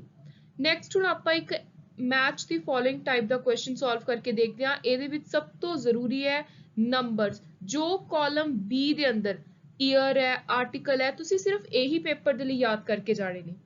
ਸੋ ਸਭ ਤੋਂ ਪਹਿਲਾ ਹੈ employment of manual scavenger construction of dry latrines prohibition act. ਇਹ ਐਕਟ ਆਇਆ ਸੀ ਸਾਲ 1993, ਸੋ ਆਪਸ਼ਨ ਏ ਮੈਚ ਕਰ ਰਿਹਾ ਸੀ ਦੇ ਨਾਲ। ਸਫਾਈ ਕਰਮਚਾਰੀ ਅੰਦੋਲਨ ਫਾਈਲਡ ਅ PIL, ਸੋ ਇਹਨਾਂ ਨੇ ਸਾਲ 2003 ਦੇ ਵਿੱਚ ਇੱਕ PIL ਫਾਈਲ ਕੀਤੀ ਸੀ। ਅਗਲਾ ਹੈ scheduled tribe and other forest dweller recognition of forest right act, so ਆਪਾਂ ਪਿੱਛੇ ਕਰਕੇ ਹਟਿਆ, ਇਸ ਐਕਟ ਦਾ ਸਾਲ ਹੈ 2006। ਨੈਕਸਟ ਹੈ ਭਾਰਤ ਦਾ ਸੰਵਿਧਾਨ ਕਹਿੰਦਾ ਕਿ ਕੋਈ ਵੀ ਸਿਟੀਜ਼ਨ ਹੈ ਜੋ ਭਾਰਤ ਦਾ ਨਾਗਰਿਕ ਹੈ ਉਹਦੇ ਨਾਲ ਤੁਸੀਂ ਭੇਦਭਾਵ ਨਹੀਂ ਕਰ ਸਕਦੇ on the basis of race, religion, sex, place of birth। ਸੋ ਇਹਦੇ ਲਈ ਜਿਹੜਾ ਆਰਟੀਕਲ ਹੈ ਉਹ ਹੈ article 15। Schedule caste schedule tribe act ਦਾ ਈਅਰ ਕਿਹੜਾ ਹੈ? So option D 1989। So 1C 2A 3E 4B and 5D। Next ਹੈ ਕਿਸੇ ਵੀ ਸਾਊਂਡ ਹੈਲਥ ਵਾਲੇ ਜਦੋਂ ਐਡਲਟ ਵਿਮਨ ਦੀ ਮੈਡੀਕਲ ਟਰਮੀਨੇਸ਼ਨ ਆਫ ਪ੍ਰੈਗਨੈਂਸੀ ਦੀ ਗੱਲ ਆਉਂਦੀ ਹੈ। MTP ਕੀ ਹੁੰਦਾ ਹੈ? ਜਦੋਂ ਮੈਡੀਕਲ ਤਰੀਕੇ ਦੇ ਨਾਲ ਡਾਕਟਰੀ ਤਰੀਕੇ ਦੇ ਨਾਲ ਕਿਸੇ ਨੇ ਆਪਣਾ ਕੋਈ ਅਬੋਰਸ਼ਨ ਕਰਵਾਉਣਾ ਹੋਵੇ, ਕੋਈ ਕੰਪਲਿਕੇਸ਼ਨ ਆ ਜਾਵੇ, ਪ੍ਰੋਬਲਮ ਆ ਜਾਵੇ, ਸੋ ਜਦੋਂ ਆਪਾਂ ਮੈਡੀਕਲੀ ਪ੍ਰੈਗਨੈਂਸੀ ਨੂੰ ਖਤਮ ਕਰਵਾਉਣਾ ਚਾਹੁੰਦੇ ਆ, ਟਰਮੀਨੇਟ ਕਰਵਾਉਣਾ ਚਾਹੁੰਦੇ ਆ, ਸੋ ਉਹਨੂੰ ਆਪਾਂ ਕਹਿੰਦੇ ਆ MTP। ਸੋ ਜਦੋਂ ਕਿਸੇ ਐਡਲਟ ਸਾਊਂਡ ਮਾਈਂਡ ਵਾਲੀ ਸਾਊਂਡ ਹੈਲਥ ਵਾਲੀ ਵਿਮਨ ਦੀ ਮੈਡੀਕਲ ਟਰਮੀਨੇਸ਼ਨ ਦੀ ਗੱਲ ਆਉਂਦੀ ਹੈ ਤਾਂ ਕੁਐਸਚਨ ਹੈ ਕਿ ਉੱਥੇ ਕਿਹਦੀ ਕੰਸੈਂਟ, ਕਿਹਦੀ ਮਨਜ਼ੂਰੀ ਸਭ ਤੋਂ ਜ਼ਿਆਦਾ ਜ਼ਰੂਰੀ ਹੈ? ਸੋ ਉੱਥੇ ਸਿਰਫ ਜਿਹੜੀ ਵਿਮਨ ਕੰਸਰਨਡ ਹੈ, ਜਿਹਦੀ ਟਰਮੀਨੇਸ਼ਨ ਹੋਣੀ ਹੈ ਪ੍ਰੈਗਨੈਂਸੀ ਦੀ, ਉਹਦੀ ਹੀ ਕੰਸੈਂਟ ਸਭ ਤੋਂ ਜ਼ਿਆਦਾ ਜ਼ਰੂਰੀ ਹੈ, ਆਪਸ਼ਨ ਏ। ਨੈਕਸਟ ਹੈ if the pregnancy of women is within the first trimester, ਜੇ ਪਹਿਲੇ 12 ਹਫ਼ਤਿਆਂ 'ਚ ਹੈ ਤਾਂ ਮੈਡੀਕਲ ਟਰਮੀਨੇਸ਼ਨ ਕਿਵੇਂ ਹੋ ਸਕਦੀ ਹੈ ਪ੍ਰੈਗਨੈਂਸੀ ਦੀ? ਸੋ ਉੱਥੇ ਸਿਰਫ ਇੱਕ ਡਾਕਟਰ ਦਾ ਓਪੀਨੀਅਨ ਹੀ ਜ਼ਰੂਰੀ ਹੈ, so option A opinion of one doctor is necessary. ਜੇ 12 ਤੋਂ 20 ਹਫ਼ਤਿਆਂ ਦੇ ਵਿੱਚ ਹੈ ਪ੍ਰੈਗਨੈਂਸੀ ਕਿਸੇ ਵਿਮਨ ਦੀ ਤੇ ਉੱਥੇ ਕੋਈ ਇਸ਼ੂ ਆ ਜਾਂਦਾ ਹੈ, ਉੱਥੇ ਪ੍ਰੈਗਨੈਂਸੀ ਨੂੰ ਟਰਮੀਨੇਟ ਕਰਨ ਦੀ ਗੱਲ ਆਉਂਦੀ ਹੈ ਤਾਂ ਉੱਥੇ ਘੱਟੋ ਘੱਟ 2 ਅਲੱਗ-ਅਲੱਗ ਡਾਕਟਰਸ ਦਾ ਓਪੀਨੀਅਨ ਜ਼ਰੂਰੀ ਹੈ। ਨੈਕਸਟ ਇੱਕ ਬਹੁਤ ਹੀ ਇੰਪੋਰਟੈਂਟ ਕੁਐਸਚਨ ਹੈ। ਸੋ ਇਸ ਟਾਈਪ ਦੇ ਜਿਹੜੀਆਂ ਇੰਟਰਨੈਸ਼ਨਲ ਕਨਵੈਨਸ਼ਨਸ ਨੇ, ਕੋਈ ਅਗਰੀਮੈਂਟ ਨੇ, ਅਲੱਗ-ਅਲੱਗ ਏਰੀਆਜ਼ ਨੂੰ ਲੈ ਕੇ, ਕੋਈ ਰਿਫਿਊਜੀ ਨੂੰ ਲੈ ਕੇ ਆ, ਵਿਮਨ ਨੂੰ ਲੈ ਕੇ ਆ, ਚਿਲਡਰਨ ਰਾਈਟ ਨੂੰ ਲੈ ਕੇ ਆ, ਸੋ ਇਹਨਾਂ ਦੇ ਈਅਰ ਸਿਰਫ ਸਾਲ ਡਾਇਰੈਕਟਲੀ ਪੇਪਰ ਚ ਆਉਂਦੇ ਨੇ। ਸੋ ਪਿਛਲੇ ਸਾਲ ਵੀ ਇਸ ਟਾਈਪ ਦੇ ਕੁਐਸਚਨ ਦੇਖਣ ਨੂੰ ਮਿਲੇ ਸੀ। ਸੋ ਕੁਐਸਚਨ ਹੈ ਸੀਡੋ ਦੇ ਨਾਲ ਰਿਲੇਟਡ। ਸੀਡੋ ਦੀ ਫੁੱਲ ਫਾਰਮ ਵੀ ਕਾਫੀ ਇੰਪੋਰਟੈਂਟ ਹੈ, convention on the elimination of all forms of discrimination against women। United nation general assembly ਨੇ ਇਸ ਕਨਵੈਨਸ਼ਨ ਨੂੰ ਕਿਹੜੇ ਸਾਲ 'ਚ ਅਡਾਪਟ ਕੀਤਾ? ਸੋ ਸਾਲ ਕਾਫੀ ਇੰਪੋਰਟੈਂਟ ਹੈ ਪੇਪਰ ਲਈ। ਰਾਈਟ ਆਨਸਰ ਹੈ ਆਪਸ਼ਨ ਸੀ 1979। ਡਾਊਰੀ ਪ੍ਰੋਹਿਬਿਸ਼ਨ ਐਕਟ 1961 ਕਦੋਂ ਤੋਂ ਲਾਗੂ ਹੋਇਆ? ਸੋ ਇਹਦੀ ਡੇਟ ਹੈ 1 ਜੁਲਾਈ 1961। ਕਿਹੜਾ ਸੈਕਸ਼ਨ ਹੈ ਡਾਊਰੀ ਪ੍ਰੋਹਿਬਿਸ਼ਨ ਐਕਟ ਦਾ ਜਿਹੜਾ ਗੱਲ ਕਰਦਾ ਕਿ ਕੋਈ ਵੀ ਜਦੋਂ ਅਪਰਾਧ ਹੁੰਦਾ ਹੈ ਦਹੇਜ ਨਾਲ ਰਿਲੇਟਡ ਤਾਂ ਉਹਨੂੰ ਕੁਝ ਪਰਪਸ ਦੇ ਲਈ ਆਪਾਂ ਨੇ ਕੌਗਨੀਜ਼ੇਬਲ ਕਰਨਾ ਹੈ। ਜਦੋਂ ਵੀ ਕਿਸੇ ਨੂੰ ਕੰਪਲੇਂਟ ਪਹੁੰਚੇ ਤਾਂ ਸਿੱਧਾ ਡਾਇਰੈਕਟਲੀ ਉਹਦੇ ਤੇ ਐਕਸ਼ਨ ਲੈ ਸਕਦੇ। ਕੁਝ ਕੇਸਿਸ ਵਿੱਚ ਉਹ ਬੇਲੇਬਲ ਹੁੰਦਾ, ਬੇਲ ਮਿਲ ਜਾਂਦੀ ਹੈ ਤੇ ਨਾਨ ਕੰਪਾਊਂਡੇਬਲ ਹੁੰਦਾ ਹੈ। ਸੋ ਇਹ ਜਿਹੜੀ ਸਾਰੀ ਆਫੈਂਸ ਦੀ ਨੇਚਰ ਦੀ ਗੱਲ ਹੋ ਰਹੀ ਹੈ, ਇਹ ਡਾਊਰੀ ਪ੍ਰੋਹਿਬਿਸ਼ਨ ਦੇ ਸੈਕਸ਼ਨ 8 ਦੇ ਅੰਦਰ ਹੁੰਦੀ ਹੈ। ਕਿਹੜਾ ਸੈਕਸ਼ਨ ਹੈ ਡਾਊਰੀ ਪ੍ਰੋਹਿਬਿਸ਼ਨ ਐਕਟ ਦਾ ਜਿਹੜਾ ਇਹ ਕਹਿੰਦਾ ਜੇ ਕਿਸੇ ਨੇ ਕੋਈ ਵੀ ਪਾਰਟੀ ਹੈ, ਚਾਹੇ ਕੁੜੀ ਵਾਲਿਆਂ ਦੀ ਸਾਈਡ ਹੈ, ਮੁੰਡੇ ਵਾਲਿਆਂ ਦੀ ਸਾਈਡ ਹੈ, ਦਹੇਜ ਲੈਣ ਜਾਂ ਦੇਣ ਦੇ ਲਈ ਕੋਈ ਅਗਰੀਮੈਂਟ ਸਾਈਨ ਕਰਦੇ ਨੇ, ਕੋਈ ਕੰਟਰੈਕਟ ਕਰਦੇ ਨੇ ਕਿ ਇੰਨੀਆਂ ਚੀਜ਼ਾਂ ਦਿੱਤੀਆਂ ਜਾਣਗੀਆਂ, ਇੰਨੀਆਂ ਚੀਜ਼ਾਂ ਲਈਆਂ ਜਾਣਗੀਆਂ, ਸੋ ਉਹ ਕੰਟਰੈਕਟ ਨੂੰ ਬਿਲਕੁਲ ਹੀ ਨਲ ਵੋਇਡ ਮੰਨਿਆ ਜਾਊਗਾ, ਇਲੀਗਲ ਮੰਨਿਆ ਜਾਊਗਾ। ਉਸ ਕੰਟਰੈਕਟ ਨੂੰ ਤੁਸੀਂ ਕੋਰਟ ਵਿੱਚ ਜਾ ਕੇ ਲਾਗੂ ਨਹੀਂ ਕਰਵਾ ਸਕਦੇ। ਸੋ ਇਹ ਗੱਲ ਕਰਦਾ ਸੈਕਸ਼ਨ 5। ਅੱਗੇ ਕਿਹੜੇ ਸੈਕਸ਼ਨ ਦੇ ਵਿੱਚ ਦਹੇਜ ਲੈਣ ਦੇਣ ਦੇ ਲਈ ਸਜ਼ਾ ਦੱਸੀ ਹੋਈ ਹੈ? ਸੋ ਪੈਨਲਟੀ ਦੀ ਗੱਲ ਕਰਦਾ ਸੈਕਸ਼ਨ 3। ਪੈਨਲਟੀ ਹੈ ਕਿੰਨੀ? This is important. So recent amendments ਤੋਂ ਬਾਅਦ ਜਿਹੜੀ ਲੇਟੈਸਟ ਪੈਨਲਟੀ ਹੈ ਇਹ ਪੇਪਰ ਲਈ ਬਹੁਤ ਜ਼ਿਆਦਾ ਇੰਪੋਰਟੈਂਟ ਹੈ। ਸੋ ਰਾਈਟ ਆਨਸਰ ਹੈ ਆਪਸ਼ਨ 1। ਜੇ ਕੋਈ ਦਹੇਜ ਲੈ ਰਿਹਾ ਹੈ, ਦੇ ਰਿਹਾ ਹੈ ਤਾਂ ਉਹਨੂੰ ਘੱਟੋ ਘੱਟ 5 ਸਾਲ ਦੀ ਸਜ਼ਾ, ਸੋ ਮਿਨੀਮਮ 5 ਹੈ, 5 ਤੋਂ ਘੱਟ ਨਹੀਂ ਹੋਣੀ, ਨਾਲ ਹੀ ਫਾਈਨ ਲੱਗੂ। ਸੋ ਫਾਈਨ ਦੀ ਕੋਈ ਆਪਸ਼ਨ ਨਹੀਂ ਹੈ, ਜੇਲ੍ਹ ਵੀ ਜਾਣਾ ਪਊ, ਫਾਈਨ ਵੀ ਹੋਊਗਾ। ਫਾਈਨ ਘੱਟੋ ਘੱਟ 15,000 ਰੁਪਏ ਜਾਂ ਜਿੰਨੀ ਦਹੇਜ ਦੀ ਅਮਾਉਂਟ ਹੈ ਜਿਹੜੀ ਵੀ ਚੀਜ਼ ਜ਼ਿਆਦਾ ਹੋਊਗੀ, ਸੋ ਓਨੀ ਪੈਨਲਟੀ ਲੱਗੂਗੀ। ਨੈਕਸਟ ਹੈ ਜੁਵੇਨਾਈਲ ਡਿਲਿੰਕੁਐਂਸੀ ਕੀ ਹੁੰਦੀ ਹੈ? ਜੁਵੇਨਾਈਲ 16 ਸਾਲ ਤੋਂ ਛੋਟਾ ਕੋਈ ਜਦੋਂ ਅਪਰਾਧ ਕਰਦਾ ਹੈ ਉਹਨੂੰ ਆਪਾਂ ਜੁਵੇਨਾਈਲ ਕਹਿੰਦੇ ਆ। ਕੋਈ ਵੀ ਜੁਵੀਨਾਈਲ ਡਿਲਿੰਕੁਐਂਸੀ ਹੈ ਜਿਹੜੀ ਅਪਰਾਧ ਹੈ ਉਹ ਕਿਵੇਂ ਦੇ ਹੋ ਸਕਦੇ ਨੇ। ਸੋ ਉਹ ਦੋ ਤਰ੍ਹਾਂ ਦੇ ਹੁੰਦੇ ਨੇ, ਜਾਂ ਤਾਂ ਕਿਸੇ ਦੇ ਸਟੇਟਸ ਨਾਲ ਰਿਲੇਟਡ ਜਾਂ ਕ੍ਰਿਮੀਨਲ ਆਫੈਂਸ, ਜਿਹਨੂੰ ਆਪਾਂ ਜੁਵੀਨਾਈਲ ਡਿਲਿੰਕੁਐਂਸੀ ਦੇ ਅੰਦਰ ਪਾਉਂਦੇ ਆ। So option D, A and C. Juvenile justice act 2015 ਦੇ ਅਨੁਸਾਰ ਜਿਹੜੇ ਬੱਚਿਆਂ ਨੂੰ ਸਪੈਸ਼ਲ ਹੋਮਸ, ਕੋਈ ਅਪਰਾਧ ਕਰਦੇ ਨੇ ਆਪਾਂ ਉਹਨਾਂ ਨੂੰ ਸਪੈਸ਼ਲ ਹੋਮਸ ਚ ਪਾਉਂਦੇ ਆ, ਉਹਨਾਂ ਨੂੰ ਕੀ ਕਿਹਾ ਜਾਂਦਾ, ਉਹਨਾਂ ਦੀ ਕੈਟੇਗਰੀ ਕੀ ਹੈ। ਸੋ ਉਹਨਾਂ ਨੂੰ ਕਿਹਾ ਜਾਂਦਾ children in conflict with law, ਮਤਲਬ ਉਹ ਬੱਚੇ ਜਿਹੜੇ ਲਾਅ ਦੇ ਅਗੇਂਸਟ ਕੋਈ ਹਰਕਤ ਕਰਦੇ ਨੇ। Juvenile justice care and protection of children act ਕਦੋਂ ਪਹਿਲੀ ਵਾਰੀ ਪਾਸ ਹੋਇਆ? ਸੋ ਸਾਲ ਹੈ 2000, ਆਪਸ਼ਨ ਸੀ। ਨੈਕਸਟ ਹੈ ਸੰਵਿਧਾਨ ਦੇ ਅੰਦਰ ਜੁਵੀਨਾਈਲ ਜਸਟਿਸ ਜਾਂ ਬੱਚਿਆਂ ਦੇ ਰਾਈਟਸ ਦੇ ਲਈ ਕਿੱਥੇ ਕਿੱਥੇ ਗੱਲ ਹੋ ਰਹੀ ਹੈ। ਸੋ ਇੱਕ ਤਾਂ ਆਰਟੀਕਲ 15 ਕਲੌਜ਼ 3, ਆਰਟੀਕਲ 15 ਕਲੌਜ਼ ਈ, ਆਰਟੀਕਲ 39 ਕਲੌਜ਼ ਐਫ। ਸੋ ਇਹ ਤਿੰਨਾਂ ਦੇ ਵਿੱਚ ਹੀ ਚਿਲਡਰਨ ਰਾਈਟਸ ਦੀ ਗੱਲ ਹੁੰਦੀ ਹੈ। Option D, all the above, and this is very very important for exam. Next ਹੈ ਕਿਹੜੇ ਸਾਲ ਵਿੱਚ ਭਾਰਤ ਸਰਕਾਰ ਨੇ ਐਕਸੀਡ ਕੀਤਾ ਸੀ to the rights of a child, ਜਿਹਨੂੰ ਜਨਰਲ ਅਸੈਂਬਲੀ ਨੇ ਅਲਟੀਮੇਟਲੀ ਅਡਾਪਟ ਕੀਤਾ। ਸੋ ਸਾਲ ਹੈ 11 ਦਸੰਬਰ 1992। this is again important for exam. abandoned child, ਛੱਡਿਆ ਹੋਇਆ ਬੱਚਾ, ਉਹਦਾ ਜੁਵੀਨਾਈਲ ਜਸਟਿਸ ਐਕਟ ਦੇ ਅਨੁਸਾਰ ਕੀ ਮੀਨਿੰਗ ਹੈ? ਸੋ ਪਹਿਲੀ ਆਪਸ਼ਨ ਕਹਿ ਰਹੀ ਹੈ ਅਬੈਂਡਨਡ ਚਾਈਲਡ ਦਾ ਮਤਲਬ ਹੈ ਜਿਹਨੂੰ ਉਹਦੇ ਬਾਇਓਲੋਜੀਕਲ ਜਾਂ ਅਡਾਪਟਿਵ ਪੇਰੈਂਟ, ਜਿਨ੍ਹਾਂ ਨੇ ਜਨਮ ਦਿੱਤਾ ਜਾਂ ਜੇ ਕਿਸੇ ਨੇ ਅਡਾਪਟ ਕੀਤਾ, ਉਹਨਾਂ ਚੋਂ ਕੋਈ ਉਸ ਬੱਚੇ ਨੂੰ ਛੱਡ ਦੇ, ਡਿਜ਼ਰਟ ਕਰ ਦੇ। ਇਟ ਮੀਨਸ ਅ ਚਾਈਲਡ ਜਿਹਨੂੰ ਅਬੈਂਡਨ ਡਿਕਲੇਅਰ ਕੀਤਾ ਇੱਕ ਕਮੇਟੀ ਨੇ ਪੂਰੀ ਇਨਕੁਆਇਰੀ ਕਰਨ ਤੋਂ ਬਾਅਦ। ਸੋ ਇਹ ਦੋਨੋਂ ਹੀ ਮੀਨਿੰਗ ਬਿਲਕੁਲ ਸਹੀ ਨੇ ਜੇ ਐਕਟ ਦੇ ਅਨੁਸਾਰ। ਰਾਈਟ ਆਂਸਰ ਹੈ ਆਪਸ਼ਨ ਸੀ, both 1 and 2। ਜੇ ਐਕਟ ਦੇ ਅਨੁਸਾਰ child in need of care and protection ਦਾ ਕੀ ਮਤਲਬ ਹੈ? ਸੋ ਸਭ ਤੋਂ ਪਹਿਲੀ ਆਪਸ਼ਨ ਕਹਿ ਰਹੀ ਹੈ child found without any home, ਉਹ ਬੱਚਾ, ਉਹਨੂੰ ਆਪਾਂ ਕਵਾਂਗੇ ਕਿ ਉਹਨੂੰ ਕੇਅਰ ਤੇ ਪ੍ਰੋਟੈਕਸ਼ਨ ਦੀ ਜ਼ਰੂਰਤ ਹੈ ਜਿਹਦਾ ਕੋਈ ਘਰ ਨਹੀਂ ਹੈ ਜਾਂ ਕੋਈ ਪਾਰਟਿਕੂਲਰ ਕੋਈ ਪ੍ਰੋਪਰ ਕੋਈ ਜਗ੍ਹਾ ਨਹੀਂ ਹੈ ਰਹਿਣ ਦੀ, ਕੋਈ ਸੈਟਲਡ ਪਲੇਸ ਨਹੀਂ ਹੈ। So child found without any home, settled place of abode, without any ostensible means of subsistence। Child found working in contravention of labour law, ਉਹ ਬੱਚਾ ਜਿਹੜਾ ਲੇਬਰ ਲਾਅ ਦੇ ਅਗੇਂਸਟ ਕੰਮ ਕਰ ਰਿਹਾ, ਉਹਨੂੰ ਤੋੜ ਕੇ ਕੋਈ ਭੀਖ ਮੰਗ ਰਿਹਾ ਹੈ ਜਾਂ ਕੋਈ ਕਿਸੇ ਹੈਜ਼ਾਰਡੀਅਸ, ਜਾਨਲੇਵਾ, ਕੋਈ ਖਤਰਨਾਕ ਜਗ੍ਹਾ ਦੇ ਉੱਤੇ ਕੰਮ ਕਰਦਾ। ਸੋ ਉਹ ਸਾਰੇ ਬੱਚਿਆਂ ਨੂੰ ਉਸ ਜਗ੍ਹਾ ਤੋਂ ਕੱਢ ਕੇ ਉਹਨਾਂ ਨੂੰ ਕੇਅਰ ਤੇ ਪ੍ਰੋਟੈਕਸ਼ਨ ਦੇਣ ਦੀ ਜ਼ਰੂਰਤ ਹੁੰਦੀ ਹੈ। ਸੋ ਇਹ ਦੋਨੋਂ ਤਰ੍ਹਾਂ ਦੇ ਬੱਚੇ ਆਉਂਦੇ ਨੇ ਇਸ ਮੀਨਿੰਗ ਦੇ ਅੰਦਰ ਤੇ ਰਾਈਟ ਆਂਸਰ ਹੈ ਸੀ। ਕਾਰਪੋਰਲ ਪਨਿਸ਼ਮੈਂਟ ਦੇ ਵਿੱਚ ਕੀ ਆਉਂਦਾ? ਕਾਰਪੋਰਲ ਪਨਿਸ਼ਮੈਂਟ ਦੇ ਵਿੱਚ ਫਿਜ਼ੀਕਲ ਪਨਿਸ਼ਮੈਂਟ ਵੀ ਆਉਂਦੀ ਹੈ ਤੇ ਕਿਸੇ ਨੂੰ ਜਾਣਬੁੱਝ ਕੇ ਜਦੋਂ ਪੇਨ ਇਨਫਲਿਕਟ ਕੀਤੀ ਜਾਂਦੀ ਹੈ, ਜਦੋਂ ਉਹਨਾਂ ਨੂੰ ਦਰਦ ਪਹੁੰਚਾਇਆ ਜਾਂਦਾ ਹੈ। ਸੋ ਇਹ ਦੋਨਾਂ ਨੂੰ ਹੀ ਲਾਅ ਦੇ ਅੰਦਰ ਕਾਰਪੋਰਲ ਪਨਿਸ਼ਮੈਂਟ ਕਿਹਾ ਜਾਂਦਾ ਹੈ। ਆਪਸ਼ਨ ਸੀ। Immoral traffic prevention act 1956। ਹੁਣ ਜਿਹੜਾ ਇਹ ਐਕਟ ਹੈ ਇਹ ਟ੍ਰੈਫਿਕਿੰਗ ਨੂੰ ਬੈਨ ਕਰਦਾ ਹੈ। ਕੋਈ ਕਿਸੇ ਦਾ ਦੇਹ ਵਪਾਰ ਨਹੀਂ ਕਰ ਸਕਦਾ, ਕੋਈ ਕਿਸੇ ਬੱਚੇ ਨੂੰ ਵੇਚ ਨਹੀਂ ਸਕਦਾ। ਸੋ ਇਹ ਸਾਰੀਆਂ ਚੀਜ਼ਾਂ ਜਿਹੜੀ ਹਿਊਮਨ ਟ੍ਰੈਫਿਕਿੰਗ ਹੈ ਉਹਨੂੰ ਰੋਕਦਾ ਹੈ 1956 ਦਾ ਐਕਟ। ਹੁਣ ਕਿਹੜਾ ਸੈਕਸ਼ਨ ਹੈ ਜਿਹੜਾ ਡੀਲ ਕਰਦਾ ਹੈ with removal of prostitute from any place? So prostitutes, brothel, ਇਹਦੇ ਨਾਲ ਰਿਲੇਟਡ ਪਿਛਲੇ ਸਾਲ ਪੇਪਰ 'ਚ ਕੁਐਸਚਨ ਆਏ ਸੀ। prostitute ਜੋ ਦੇਹ ਵਪਾਰ ਕਰਦੇ ਨੇ, brothel ਜਿਹਨੂੰ ਆਪਾਂ ਕੋਠਾ ਕਹਿ ਦਿੰਦੇ ਆ ਆਮ ਭਾਸ਼ਾ ਦੇ ਵਿੱਚ। ਸੋ ਇਹ ਸਾਰੀਆਂ ਟਰਮਸ ਇਸੇ ਐਕਟ ਦੇ ਵਿੱਚ ਵਰਤੀਆਂ ਜਾਂਦੀਆਂ ਨੇ ਕਿਉਂਕਿ ਮੋਸਟਲੀ ਕੀ ਹੁੰਦਾ, ਪ੍ਰੋਸਟੀਟਿਊਟਸ ਵਗੈਰਾ ਉਹੀ ਲੜਕੀਆਂ ਹੁੰਦੀਆਂ ਨੇ ਜਿਨ੍ਹਾਂ ਨੂੰ ਉਹਨਾਂ ਦੀ ਮਰਜ਼ੀ ਤੋਂ ਬਿਨਾਂ ਘਰੋਂ ਲਿਆਂਦਾ ਜਾਂਦਾ ਹੈ, ਉਹਨਾਂ ਨੂੰ ਕਿਡਨੈਪ ਕੀਤਾ ਜਾਂਦਾ ਹੈ, ਫਿਰ ਇੱਕ ਜਗ੍ਹਾ ਤੋਂ ਦੂਜੀ ਜਗ੍ਹਾ ਉਹਨਾਂ ਨੂੰ ਵੇਚਿਆ ਜਾਂਦਾ। ਸੋ ਫਿਰ ਉਹਨਾਂ ਨੂੰ ਇਸ ਟਾਈਪ ਦੇ ਕੰਮਾਂ 'ਚ ਪਾਇਆ ਜਾਂਦਾ ਹੈ। ਸੋ ਕਿਹੜਾ ਸੈਕਸ਼ਨ ਹੈ ਇਮੋਰਲ ਟ੍ਰੈਫਿਕ ਐਕਟ ਦਾ ਜਿਹੜਾ ਡੀਲ ਕਰਦਾ with removal of prostitute from any place, ਕਿ ਕਿਤੇ ਵੀ ਜੇ ਪ੍ਰੋਸਟੀਟਿਊਟ ਪਾਈਆਂ ਜਾਂਦੀਆਂ ਨੇ ਉਸ ਜਗ੍ਹਾ ਤੋਂ ਉਹਨਾਂ ਨੂੰ ਕੱਢਿਆ ਜਾਵੇ, ਹਟਾਇਆ ਜਾਵੇ। ਸੋ ਇਹ ਹੈ ਸੈਕਸ਼ਨ 20।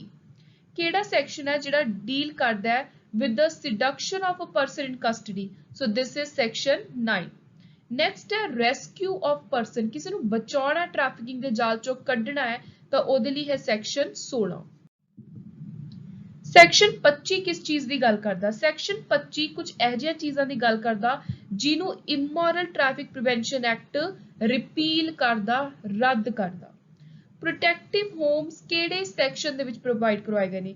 ਪ੍ਰੋਟੈਕਟਿਵ ਹੋਮ ਉਹ ਚੀਜ਼ਾਂ ਨੇ ਜਿੱਥੇ ਟ੍ਰੈਫਿਕਿੰਗ ਚੋਂ ਕੱਢ ਕੇ ਬੱਚਿਆਂ ਨੂੰ ਮਹਿਲਾਵਾਂ ਨੂੰ ਰੱਖਿਆ ਜਾਂਦਾ ਹੈ ਸੋ that ਦੁਬਾਰਾ ਤੋਂ ਇੱਕ ਨਾਰਮਲ ਉਹ ਜ਼ਿੰਦਗੀ ਆਪਣੀ ਜੀਣੀ ਸਟਾਰਟ ਕਰ ਸਕਣ। ਸੋ ਇਮੋਰਲ ਟ੍ਰੈਫਿਕ ਪ੍ਰੀਵੈਂਸ਼ਨ ਐਕਟ ਦਾ ਸੈਕਸ਼ਨ 21 ਗੱਲ ਕਰਦਾ ਪ੍ਰੋਟੈਕਟਿਵ ਹੋਮਸ ਦੀ। ਸੈਕਸ਼ਨ 18 ਕਿਸ ਚੀਜ਼ ਦੀ ਗੱਲ ਕਰਦਾ? ਸੈਕਸ਼ਨ 18 ਗੱਲ ਕਰਦਾ ਕਿ ਕਿਸੇ ਵੀ ਜਗ੍ਹਾ ਤੇ ਜੇ ਬ੍ਰੋਥਲ ਹੈ, ਕੋਠਾ ਹੈ, ਉਹਨੂੰ ਬੰਦ ਕਰੋ, offenders ਨੂੰ ਉਸ ਜਗ੍ਹਾ ਤੋਂ ਕੱਢੋ। ਸੋ eviction of offenders from the premise। Next ਹੈ ਕਿਹੜਾ ਸੈਕਸ਼ਨ ਹੈ ਜਿਹੜਾ ਗੱਲ ਕਰਦਾ procuring, inducing, taking a person for the sake of prostitution। Prostitution ਦੇ ਵਪਾਰ ਦਾ ਕੰਮ ਕਰਵਾਉਣ ਦੇ ਲਈ ਕਿਸੇ ਨੂੰ ਕਿਤੋਂ ਲਿਆਂਦਾ ਜਾ ਰਿਹਾ ਹੈ, ਉਹਨੂੰ ਬਹਿਲਾਇਆ ਫੁਸਲਾਇਆ ਜਾ ਰਿਹਾ ਹੈ, ਲਾਲਚ ਦਿੱਤਾ ਜਾ ਰਿਹਾ ਹੈ, ਉਹਨੂੰ ਕਿਡਨੈਪ ਕੀਤਾ ਜਾ ਰਿਹਾ ਹੈ। ਸੋ ਇਹ ਸਾਰੀਆਂ ਚੀਜ਼ਾਂ ਦੇ ਲਈ ਹੈ ਸੈਕਸ਼ਨ 5। ਸੈਕਸ਼ਨ 13 ਕਿਸ ਚੀਜ਼ ਨਾਲ ਗੱਲ ਕਰਦਾ ਹੈ? ਸੈਕਸ਼ਨ 13 ਗੱਲ ਕਰਦਾ ਪਨਿਸ਼ਮੈਂਟ ਦੀ ਤੇ ਇਹ ਸੈਕਸ਼ਨ ਪੇਪਰ ਲਈ ਇੰਪੋਰਟੈਂਟ ਹੈ। ਸਜ਼ਾ ਦਿੱਤੀ ਜਾਊਗੀ ਜੇ ਕੋਈ ਬ੍ਰੋਥਲ ਚਲਾਊਗਾ ਜਾਂ ਆਪਣੀ ਜਗ੍ਹਾ ਨੂੰ ਬ੍ਰੋਥਲ ਦੇ ਲਈ ਯੂਜ਼ ਕਰਨ ਦੇ ਲਈ ਦਊਗਾ।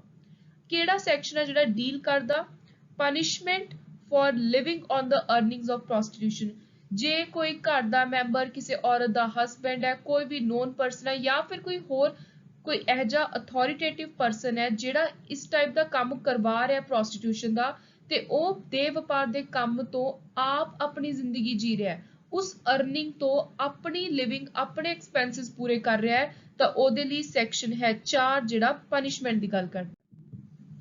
ਨੈਕਸਟ ਆ ਗਿਆ sexual harassment of women at workplace prevention prohibition redressal act 2013 ਦਾ। ਇਸ ਐਕਟ ਨੇ ਰਾਸ਼ਟਰਪਤੀ ਤੋਂ ਮੋਹਰ ਕਦੋਂ ਲਗਵਾਈ ਸੀ, ਅਸੈਂਟ ਕਦੋਂ ਮਿਲੀ ਸੀ? ਸੋ ਰਾਸ਼ਟਰਪਤੀ ਨੇ ਪਾਸ ਕੀਤਾ ਸੀ 22 ਅਪ੍ਰੈਲ 2013 ਨੂੰ ਤੇ ਇਹ ਜਿਹੜਾ ਐਕਟ ਹੈ ਇਹ Vishakha versus state of Rajasthan ਇੱਕ ਕੇਸ ਆਇਆ ਸੀ ਜਿਹਦੇ ਵਿੱਚ ਵਰਕ ਪਲੇਸ ਤੇ ਕੰਮ ਵਾਲੀ ਜਗ੍ਹਾ ਤੇ ਔਰਤਾਂ ਦੇ ਨਾਲ ਜਿਹੜਾ ਸ਼ੋਸ਼ਣ ਹੁੰਦਾ ਹੈ, ਸੈਕਸ਼ੂਅਲ ਹਰਾਸਮੈਂਟ ਹੁੰਦੀ ਹੈ, ਉਹਦਾ ਮੁੱਦਾ ਉੱਠਿਆ ਸੀ। ਸੋ ਵਿਸ਼ਾਖਾ ਕੇਸ ਦੇ ਵਿੱਚ ਸੁਪਰੀਮ ਕੋਰਟ ਨੇ ਇੰਪੋਰਟੈਂਟ ਗਾਈਡਲਾਈਨਸ ਦਿੱਤੀਆਂ ਸੀ ਤੇ ਉਹਨਾਂ ਗਾਈਡਲਾਈਨਸ ਦੇ ਵਿੱਚੋਂ ਇੱਕ ਗਾਈਡਲਾਈਨ ਸੀ ਕਿ ਜਲਦੀ ਤੋਂ ਜਲਦੀ ਦੇਸ਼ ਦੇ ਅੰਦਰ ਇੱਕ ਇਹੋ ਜਿਹਾ ਕਾਨੂੰਨ ਬਣਾਇਆ ਜਾਵੇ ਜਿਹੜਾ ਔਰਤਾਂ ਨੂੰ ਮਹਿਲਾਵਾਂ ਨੂੰ ਬਚਾ ਕੇ ਰੱਖੇ ਸੈਕਸ਼ੂਅਲ ਹਰਾਸਮੈਂਟ ਤੋਂ ਸੋ ਦੈਟ ਉਹ ਜਿੰਨੇ ਵੀ ਮੇਲ ਪਰਸਨ ਨੇ ਉਹਨਾਂ ਦੇ ਬਰਾਬਰ ਬਿਨਾਂ ਕਿਸੇ ਡਰ ਤੋਂ ਆਪਣੇ ਆਪ ਨੂੰ ਪ੍ਰੂਵ ਕਰਨ, ਅੱਗੇ ਆਉਣ, ਜ਼ਿਆਦਾ ਤੋਂ ਜ਼ਿਆਦਾ ਕੰਮ ਕਰ ਸਕਣ। ਸੋ ਇਹਦੇ ਲਈ 2013 ਚ ਐਕਟ ਆਇਆ। ਨੈਕਸਟ ਹੈ ਕਿੰਨਵਾਂ ਐਕਟ ਸੀ? ਸੋ ਸਾਲ 2013 ਦਾ ਇਸ ਸੈਕਸ਼ੂਅਲ ਹਰਾਸਮੈਂਟ ਵਾਲਾ 14th ਐਕਟ ਸੀ, 14ਵਾਂ ਐਕਟ ਸੀ ਆਪਸ਼ਨ ਏ। ਇੱਕ ਸਾਲ ਚ ਅਲੱਗ-ਅਲੱਗ ਐਕਟ ਪਾਸ ਹੁੰਦੇ ਨੇ। ਸੋ ਸਾਲ 2013 ਚ ਪਾਸ ਹੋਣ ਵਾਲਾ ਪਾਰਲੀਮੈਂਟ ਦਾ ਇਹ 14ਵਾਂ ਐਕਟ ਸੀ। ਨੈਕਸਟ ਹੈ ਪਰਪਸ ਕੀ ਹੈ, ਮੇਨ ਮਕਸਦ ਕੀ ਸੀ ਇਸ ਐਕਟ ਨੂੰ ਲੈ ਕੇ ਆਉਣ ਦਾ? ਸੋ ਇੱਕ ਤਾਂ ਸੈਕਸ਼ੂਅਲ ਹਰਾਸਮੈਂਟ ਦੇ ਅਗੇਂਸਟ ਔਰਤਾਂ ਨੂੰ ਪ੍ਰੋਟੈਕਸ਼ਨ ਪ੍ਰੋਵਾਈਡ ਕਰਵਾਉਣੀ, ਦੂਜਾ prevention and redressal of complaints of sexual harassment. ਕੋਈ ਵੀ ਕੰਪਲੇਂਟ ਲੈ ਕੇ ਆਉਂਦਾ ਤਾਂ ਉਸ ਚੀਜ਼ ਦੀ ਪ੍ਰੋਪਰ ਸੁਣਵਾਈ ਹੋਵੇ ਤੇ ਡਿਪਾਰਟਮੈਂਟ ਦੇ ਅੰਦਰ ਹੀ ਜਲਦੀ ਤੋਂ ਜਲਦੀ ਸੁਣਵਾਈ ਹੋਵੇ। ਸੋ option C both A and B. Sexual harassment of workplace ਲਾਗੂ ਕਦੋਂ ਤੋਂ ਹੋਇਆ? ਸੋ ਲਾਗੂ ਹੋਇਆ ਸੀ 9 ਦਸੰਬਰ 2013 ਤੋਂ, ਆਪਸ਼ਨ ਸੀ। ਨੈਕਸਟ ਹੈ ਸੈਕਸ਼ੂਅਲ ਹਰਾਸਮੈਂਟ ਐਕਟ ਦੇ ਅੰਦਰ ਇੱਕ ਚੇਅਰਪਰਸਨ ਦੀ ਗੱਲ ਹੁੰਦੀ ਹੈ। ਉਹ ਚੇਅਰਪਰਸਨ ਤੋਂ ਕੀ ਭਾਵ ਹੈ? ਚੇਅਰਪਰਸਨ ਦਾ ਮਤਲਬ ਹੈ ਜਿਹੜਾ ਲੋਕਲ ਕੰਪਲੇਂਟਸ ਕਮੇਟੀ ਦਾ ਹੈਡ ਹੋਊਗਾ, ਜਿੱਥੇ ਕੋਈ ਪੀੜਿਤ ਮਹਿਲਾ ਆਪਣੀ ਦਰਖਾਸਤ ਲੈ ਕੇ ਜਾਊਗੀ। ਸੋ ਉਹ ਪਰਸਨ ਜੋ ਉਹਦੇ ਤੇ ਸੁਣਵਾਈ ਕਰੂ, ਪ੍ਰੋਪਰ ਇਨਕੁਆਇਰੀ ਕਰੂ, chairperson of local complaint committee. Employee ਦਾ ਕੀ ਮਤਲਬ ਹੈ? ਇੰਪਲੋਈ ਹੁਣ ਕੋਈ ਟੈਂਪਰੇਰੀ ਵੀ ਹੋ ਸਕਦਾ, ਪਰਮਾਨੈਂਟ ਵੀ ਹੋ ਸਕਦਾ, ਰੈਗੂਲਰ, ਡੇਲੀ ਵੇਜ ਵਾਲਾ, ਐਡਹੌਕ, ਕੋਈ ਵੀ ਇੰਪਲੋਈ ਹੈ ਜੇ ਉਹਨੂੰ ਕਿਸੇ ਵੀ ਤਰ੍ਹਾਂ ਦੀ ਸੈਕਸ਼ੂਅਲ ਹਰਾਸਮੈਂਟ ਦਾ ਸਾਹਮਣਾ ਕਰਨਾ ਪੈ ਰਿਹਾ ਹੈ ਤਾਂ ਉਹ ਕੰਪਲੇਂਟਸ ਕਮੇਟੀ ਕੋਲ ਜਾ ਕੇ ਆਪਣੀ ਕੰਪਲੇਂਟ ਦਾਖਲ ਕਰਵਾ ਸਕਦੇ ਹੈ। So option 4 all the above। Which among the following is a sexual harassment as defined under the act? ਸੋ 2013 ਦਾ ਜਿਹੜਾ ਐਕਟ ਹੈ ਅਲੱਗ-ਅਲੱਗ ਡੈਫੀਨੇਸ਼ਨ ਦੇ ਰਿਹਾ ਹੈ, ਮੀਨਿੰਗ ਦੇ ਰਿਹਾ ਹੈ ਕਿ ਸੈਕਸ਼ੂਅਲ ਹਰਾਸਮੈਂਟ ਵਿੱਚ ਕੀ ਆ ਸਕਦਾ ਹੈ। ਸੋ ਇਹਦੇ ਵਿੱਚ ਫਿਜ਼ੀਕਲ ਕੰਟੈਕਟ ਆ ਸਕਦਾ ਹੈ, ਕੋਈ ਫਿਜ਼ੀਕਲ ਐਡਵਾਂਸਸ ਪਾਸ ਕਰੇ, ਸੈਕਸ਼ੂਅਲ ਫੇਵਰ ਦੀ ਡਿਮਾਂਡ ਕਰੇ, ਰਿਕੁਐਸਟ ਕਰੇ ਜਾਂ ਕੋਈ ਪੋਰਨੋਗ੍ਰਾਫੀ ਦਿਖਾਵੇ। ਸੋ ਇਹ ਤਿੰਨੋਂ ਚੀਜ਼ਾਂ ਹੀ ਸੈਕਸ਼ੂਅਲ ਹਰਾਸਮੈਂਟ ਚ ਆਉਂਦੀਆਂ ਨੇ। Option D all the above। Which among the following does not come under the meaning workplace? ਕੰਮ ਵਾਲੀ ਜਗ੍ਹਾ ਇਹਨਾਂ ਚੋਂ ਕਿਹੜੀ ਨਹੀਂ ਹੈ? कोई भी private sector organisation, hospital, nursing home, कोई sports institute, stadium, sports complex. So right answer है ऑप्शन डी, क्योंकि सारिया चीज़ां ही वर्कप्लेस चाਹੁੰਦੀਆਂ ਨੇ। वर्कप्लेस ਦੀ ਡੈਫੀਨੇਸ਼ਨ ਹੈ ਇਸ ਐਕਟ ਦੇ ਸੈਕਸ਼ਨ 2O ਦੇ ਅੰਦਰ। ਸੋ ਉਹਦੇ ਅੰਦਰ ਕਿਸੇ ਵੀ ਸਰਕਾਰੀ ਡਿਪਾਰਟਮੈਂਟ ਨੂੰ ਕਿਹਾ ਗਿਆ, ਕੋਈ ਐਸਟੈਬਲਿਸ਼ਮੈਂਟ ਹੈ, ਕੋਈ ਪ੍ਰਾਈਵੇਟ ਸੈਕਟਰ ਹੈ, हॉस्पिटल है, नर्सिंग होम है, या कोई स्पोर्ट्स इंस्टीट्यूट है, कोई ड्वेलिंग हाउस है। सो किसी भी तरह की चीज़ इन्हां दे विचों कोई भी कैटेगरी की अंडरटेकिंग होगी, ऑर्गेनाइजेशन होगी, चाहे कोई एजुकेशनल काम हो रहा, उत्थे एंटरटेनमेंट नूं लैके काम है, इंडस्ट्रीयल सैक्टर है, कोई supply, production, manufacturing, distribution, financial, किसी भी तरह का काम है, ईवन कोई बैंकिंग सैक्टर नाल रिलेटेड काम है, जिथे भी कोई औरत काम कर रही है, सो उहनूं वर्क प्लेस कहा जाऊगा। अगला है which of the following may amount to sexual harassment. So इन्हां दे विचों किहड़ी चीज सैक्शुअल हरासमेंट हो सकती है? implied or explicit promise of preferential treatment in her employment, implied or explicit threat of detrimental treatment, humiliating treatment likely to affect her health or safety। सो ये सारे ही हो सकते ने, option D all the above. किसी ਨੂੰ ਤੁਸੀਂ ਜ਼ਰੂਰੀ ਨਹੀਂ ਕਿ ਸਿਰਫ ਸੈਕਸ਼ੂਅਲੀ ਹੀ ਤੰਗ ਕਰ ਰਹੇ ਹੋ, ਉਹਨੂੰ ਤੁਸੀਂ ਮੈਂਟਲੀ ਜੇ ਟੌਰਚਰ ਕਰ ਰਹੇ ਹੋ, ਉਹਦੀ ਹੈਲਥ ਤੇ ਸੇਫਟੀ ਤੇ ਕੋਈ ਜੇ ਕੁਐਸਚਨ ਉੱਠ ਰਿਹਾ ਹੈ ਤਾਂ ਮਤਲਬ ਕਿ ਉਹਦੇ ਨਾਲ ਹਰਾਸਮੈਂਟ ਹੋ ਰਹੀ ਹੈ। Next is very important act. पिछले साल पेपर इस एक्ट चो काफी क्वेश्चन आए सी। POCSO act, prevention of children from sexual offences act, एदी फुल फॉर्म इंपॉर्टेंट है।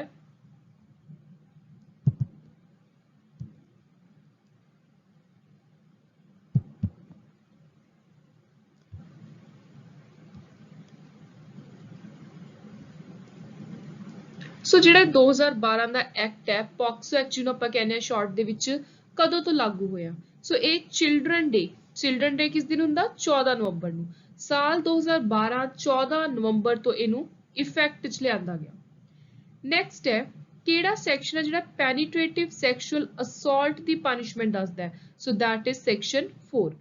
Next is punishment for storage of pornographic material involving child, so ਉਹ ਹੈ section 15 option A। punishment for failure to report or record a case, ਜੇ ਕੋਈ ਇਸ act ਦੇ ਅੰਦਰ case record ਨਹੀਂ ਕਰਦਾ ਜਾਂ ਸਹੀ ਤਰੀਕੇ ਨਾਲ ਰਿਪੋਰਟਿੰਗ ਨਹੀਂ ਕਰਦਾ ਤਾਂ ਉਹਨੂੰ ਸਜ਼ਾ ਹੋਊਗੀ, ਚਾਹੇ ਕੋਈ ਆਫੀਸਰ ਹੈ ਤੇ ਉਹਦੀ ਗੱਲ ਕਰਦਾ section 21। section 37 ਕਿਸ ਚੀਜ਼ ਨਾਲ ਰਿਲੇਟਡ ਹੈ? this is very important। Section 37 ਕਹਿੰਦਾ ਕੋਈ ਵੀ ਪ੍ਰੋਸੀਡਿੰਗ ਹੈ ਪੌਕਸੋ ਐਕਟ ਦੀ, ਉਹਦਾ ਟ੍ਰਾਇਲ ਹੈ ਜਿਹੜਾ, ਜਦੋਂ ਕੇਸ ਦੀ ਸੁਣਵਾਈ ਹੁੰਦੀ ਹੈ ਕੋਰਟ ਦੇ ਅੰਦਰ ਤਾਂ ਇਨ ਕੈਮਰਾ ਹੋਊਗੀ। ਇਨ ਕੈਮਰਾ ਦਾ ਮਤਲਬ ਹੁੰਦਾ ਹੈ ਪ੍ਰਾਈਵੇਟ, ਮਤਲਬ ਉਹਨੂੰ ਪਬਲਿਕ ਨਹੀਂ ਕੀਤਾ ਜਾਊਗਾ। Which section of POCSO act deals with presumption of culpable mental state, so ਉਹ ਹੈ ਸੈਕਸ਼ਨ 30। ਸੈਕਸ਼ਨ 12 ਕਿਸ ਚੀਜ਼ ਦੀ ਗੱਲ ਕਰਦਾ ਹੈ? ਸੈਕਸ਼ਨ 12 ਗੱਲ ਕਰਦਾ ਸੈਕਸ਼ੂਅਲ ਹਰਾਸਮੈਂਟ ਦੀ ਪਨਿਸ਼ਮੈਂਟ ਦੀ। ਨੈਕਸਟ ਹੈ ਕਿਹੜਾ ਸੈਕਸ਼ਨ ਡੀਲ ਕਰਦਾ with punishment for using child for pornographic purpose, ਜੇ ਕੋਈ ਕਿਸੇ ਬੱਚੇ ਦਾ ਇਸਤੇਮਾਲ ਕਰਦਾ ਪੋਰਨੋਗ੍ਰਾਫਿਕ ਪਰਪਸ ਦੇ ਲਈ ਤਾਂ ਉਹਨੂੰ ਸਜ਼ਾ ਮਿਲੂਗੀ ਸੈਕਸ਼ਨ 14 ਦੇ ਅੰਦਰ। ਸੈਕਸ਼ਨ 15 ਕਿਸ ਚੀਜ਼ ਨਾਲ ਰਿਲੇਟਡ ਆ? ਪੌਕਸੋ ਐਕਟ ਦਾ ਸੈਕਸ਼ਨ 15 ਗੱਲ ਕਰਦਾ ਕਿ ਪੂਰਾ ਜਿਹੜਾ ਇੱਕ ਬੱਚੇ ਨਾਲ ਇਨਵੋਲਵਡ ਕੋਈ ਕੇਸ ਆ ਤਾਂ ਉਹਦਾ ਐਵੀਡੈਂਸ ਕਿੰਨੇ ਸਮੇਂ 'ਚ ਰਿਕਾਰਡ ਹੋਊ ਤੇ ਕੇਸ ਦੀ ਸੁਣਵਾਈ ਉਹਦਾ ਡਿਸਪੋਜ਼ਲ ਕਿੰਨੇ ਸਮੇਂ 'ਚ ਹੋਊਗਾ? So option C. Next is prohibition of child marriage restraint act ਦਾ ਈਅਰ ਕਿਹੜਾ ਹੈ? ਸੋ ਇਹ ਐਕਟ ਆਇਆ ਸੀ ਸਾਲ 2006 ਵਿੱਚ। Who among the following shall not be punishable for disobeying an order under section 13? ਸੋ ਇਹਦੇ ਅੰਦਰ ਜਿਹੜੇ ਪੇਰੈਂਟਸ ਨੇ ਉਹਨਾਂ ਨੂੰ ਹੀ ਪਨਿਸ਼ ਕੀਤਾ ਜਾਊਗਾ। ਜੋ ਕਸਟੋਡੀਅਨ ਹੈ ਉਹਨੂੰ ਬਾਹਰ ਕੱਢਿਆ ਗਿਆ ਜੇ ਉਹ ਆਰਡਰ ਨਹੀਂ ਮੰਨਦਾ। ਇੱਕ ਮਾਈਨਰ ਦੀ ਮੈਰਿਜ, ਮਾਈਨਰ ਹੁਣ ਜੇ ਆਪਾਂ ਹਿੰਦੂ ਲਾਅ ਦੀ ਗੱਲ ਕਰੀਏ, ਜਿਹੜਾ ਜਨਰਲ ਇੰਡੀਅਨ ਲਾਅ ਹੈ ਉਹਦੇ ਅੰਦਰ ਜਿਹੜੀ ਬੇਸਿਕ ਮੈਰਿਜੇਬਲ ਏਜ ਹੈ ਉਹ ਹੈ 18 ਤੇ 21 ਸਾਲ। 18 for girls and 21 is for boys. ਤੇ ਰੀਸੈਂਟਲੀ ਪਾਰਲੀਮੈਂਟ ਦੇ ਵਿੱਚ ਬਿੱਲ ਆਇਆ ਹੈ ਕਿ ਗਰਲਸ ਦੀ ਏਜ ਨੂੰ ਵੀ ਵਧਾ ਕੇ 21 ਸਾਲ ਕਰੋ, ਪਰ ਉਹ ਹਜੇ ਪਾਸ ਨਹੀਂ ਹੋਇਆ। So marriage of a minor is void. ਹੁਣ ਜੇ ਕੋਈ 18 ਸਾਲ ਤੋਂ ਛੋਟੀ ਲੜਕੀ ਦਾ ਵਿਆਹ ਕਰ ਰਿਹਾ ਹੈ ਤਾਂ ਉਹ ਵॉइड ਮੰਨਿਆ ਜਾਊਗਾ, ਉਹਨੂੰ ਸਹੀ ਤਰੀਕੇ ਨਾਲ ਲੀਗਲੀ ਕੋਈ ਵੀ ਇਫੈਕਟ 'ਚ ਨਹੀਂ ਲੈ ਕੇ ਆ ਸਕਦਾ। ਤੇ ਇਹਦੀ ਗੱਲ ਕਰਦਾ ਚਾਈਲਡ ਮੈਰਿਜ ਰਿਸਟ੍ਰੇਂਟ ਐਕਟ ਦਾ ਸੈਕਸ਼ਨ। ਨੈਕਸਟ ਹੈ ਜੇ ਕਿਸੇ ਨੇ ਚਾਈਲਡ ਮੈਰਿਜ ਨੂੰ ਰੱਦ ਕਰਵਾਉਣ ਦੇ ਲਈ ਕੋਈ ਪਟੀਸ਼ਨ ਫਾਈਲ ਕਰਨੀ ਹੈ ਤਾਂ ਘੱਟੋ ਘੱਟ ਕਿੰਨਾ ਸਮਾਂ ਹੋਣਾ ਚਾਹੀਦਾ ਹੈ ਪਹਿਲਾਂ ਮੈਜੋਰਿਟੀ ਅਟੇਨ ਕਰਨ ਤੋਂ। ਸੋ ਸੈਕਸ਼ਨ 3 ਦੇ ਅਨੁਸਾਰ time period is 2 year. Who among the following can make child marriage voidable? ਹੁਣ ਕਿਸੇ ਨੇ ਚਾਈਲਡ ਮੈਰਿਜ ਨੂੰ voidable ਕਰਾਰਨਾ ਹੈ। voidable ਦਾ ਮਤਲਬ ਹੁੰਦਾ ਹੈ ਜਦੋਂ ਕੋਈ ਇੱਕ ਪਾਰਟੀ ਕੋਰਟ 'ਚ ਜਾ ਕੇ ਕਹੇ ਕਿ ਇਹ ਚੀਜ਼ ਇਲੀਗਲ ਹੈ ਤੇ ਮੈਂ ਇਹਨੂੰ ਨਹੀਂ ਮੰਨਦੀ ਜਾਂ ਨਹੀਂ ਮੰਨਦਾ। ਸੋ ਜਾਂ ਤਾਂ ਗਰੂਮ ਹੈ ਜਿਹੜਾ ਲੜਕਾ ਹੈ ਜਾਂ ਫਿਰ ਚਾਈਲਡ ਬ੍ਰਾਈਡ ਹੈ ਜਿਹੜੀ ਲੜਕੀ, ਦੋਨਾਂ ਚੋਂ ਕੋਈ ਵੀ ਕੋਰਟ 'ਚ ਜਾ ਕੇ ਕਹਿ ਸਕਦਾ ਕਿ ਅਸੀਂ ਇਸ ਵਿਆਹ ਨੂੰ ਕੰਟੀਨਿਊ ਨਹੀਂ ਕਰਨਾ ਚਾਹੁੰਦੇ ਤੇ ਇਹ ਜਿਹੜੀ ਮੈਰਿਜ ਹੈ ਇਹਨੂੰ voidable ਕਰਾਰ ਦਿੱਤਾ ਜਾਵੇ। So option C, A, B, whichever is child at the time of marriage, ਦੋਨਾਂ ਚੋਂ ਜੋ ਵੀ child ਸੀ marriage ਦੇ ਸਮੇਂ। To prohibit child marriage under section 13, ਕਿਹਦੇ ਕੋਲ ਕੇਸ ਜਾ ਸਕਦਾ ਹੈ, ਕੌਣ ਇਸ ਚੀਜ਼ ਨੂੰ ਖੁਦ ਆਪਣੇ ਬੇਸਿਸ ਦੇ ਉੱਤੇ ਵੀ ਰੋਕ ਸਕਦੇ ਨੇ ਚਾਈਲਡ ਮੈਰਿਜ ਨੂੰ। ਸੋ ਜਾਂ ਤਾਂ judicial magistrate first class, metropolitan magistrate, ਦੋਨਾਂ ਦੇ ਵਿੱਚੋਂ ਕੋਈ ਵੀ ਚਾਈਲਡ ਮੈਰਿਜ ਨੂੰ ਰੋਕ ਸਕਦਾ ਹੈ। ਨੈਕਸਟ ਹੈ ਧੱਕੇ ਨਾਲ ਕੀਤਾ ਗਿਆ ਵਿਆਹ, ਡਿਸੀਟਫੁਲ ਗਲਤ ਤਰੀਕੇ ਦੇ ਨਾਲ ਬਹਿਲਾ ਫੁਸਲਾ ਕੇ, ਕੋਈ ਲਾਲਚ ਦੇ ਕੇ, ਸਹੀ ਪਾਰਟੀਆਂ ਦੀ ਕੋਈ ਜਾਣਕਾਰੀ ਜੇ ਨਾ ਹੋਵੇ, ਇੱਕ ਪਾਰਟੀ ਨੂੰ ਦੂਜੀ ਪਾਰਟੀ ਬਾਰੇ ਕੁਝ ਗੱਲਾਂ ਦਾ ਨਾ ਪਤਾ ਹੋਵੇ ਤੇ ਉਹ ਬਾਅਦ ਚੋਂ ਬਾਹਰ ਨਿਕਲਣ, ਤਾਂ ਉਸ ਵਿਆਹ ਨੂੰ ਆਪਾਂ ਨਲ ਤੇ void ਕਰਾਰ ਸਕਦੇ ਹਾਂ, ਇਲੀਗਲ ਕਹਿ ਸਕਦੇ ਹਾਂ। To whom will the custody of children born out of child marriage be handed over? ਸੋ ਬੱਚੇ ਜਿਨ੍ਹਾਂ ਦੀ ਚਾਈਲਡ ਮੈਰਿਜ ਚੋਂ ਕੋਈ ਬੱਚਾ ਜਦੋਂ ਹੁੰਦਾ ਹੈ ਤਾਂ ਉਹਦੀ ਕਸਟਡੀ ਕਿਹਨੂੰ ਦਿੱਤੀ ਜਾ ਸਕਦੀ ਹੈ? ਸੋ ਉਹਦੀ ਕਸਟਡੀ ਮਦਰ ਜਾਂ ਫਾਦਰ ਕਿਸੇ ਨੂੰ ਵੀ। Option D, who will file a petition for annulment of child marriage when the contracting party is a minor? ਸੋ ਇਹਨਾਂ ਤਿੰਨਾਂ ਦੇ ਵਿੱਚੋਂ ਕੋਈ ਵੀ ਨਹੀਂ ਕਰ ਸਕਦਾ। ਜਿਹੜੇ ਲੜਕਾ ਤੇ ਲੜਕੀ ਖੁਦ ਨੇ ਜੇ ਉਹ ਚਾਹਣ ਕਿ ਅਸੀਂ ਵਿਆਹ ਰੱਦ ਕਰਵਾਉਣਾ ਹੈ, ਉਹਨਾਂ 'ਚ ਕੋਈ ਇੱਕ ਜਾਣਾ ਜੋ ਵਿਆਹ ਦੇ ਸਮੇਂ ਬੱਚਾ ਸੀ, ਜੇ ਉਹ ਕੋਰਟ 'ਚ ਜਾ ਕੇ ਕਹੇ ਕਿ ਮੈਂ ਇਸ ਵਿਆਹ ਨੂੰ ਨਹੀਂ ਮੰਨਦਾ, ਸਿਰਫ ਤਾਂ ਹੀ ਚਾਈਲਡ ਮੈਰਿਜ ਦੀ ਪਟੀਸ਼ਨ ਨੂੰ ਵੈਲਿਡ ਮੰਨਿਆ ਜਾਂਦਾ ਹੈ। ਜਾਂ ਫਿਰ ਜਿਵੇਂ ਮੈਂ ਪਹਿਲਾਂ ਦੱਸਿਆ ਕੋਈ ਅਥਾਰਟੀ ਹੈ, ਜੁਡੀਸ਼ੀਅਲ ਮੈਜਿਸਟ੍ਰੇਟ ਹੈ, ਉਹ ਵਿਆਹ ਹੁੰਦੇ ਸਮੇਂ ਉਸ ਵਿਆਹ ਨੂੰ ਰੋਕ ਦੇਣ। What is the punishment that can be given to a person guilty of child marriage?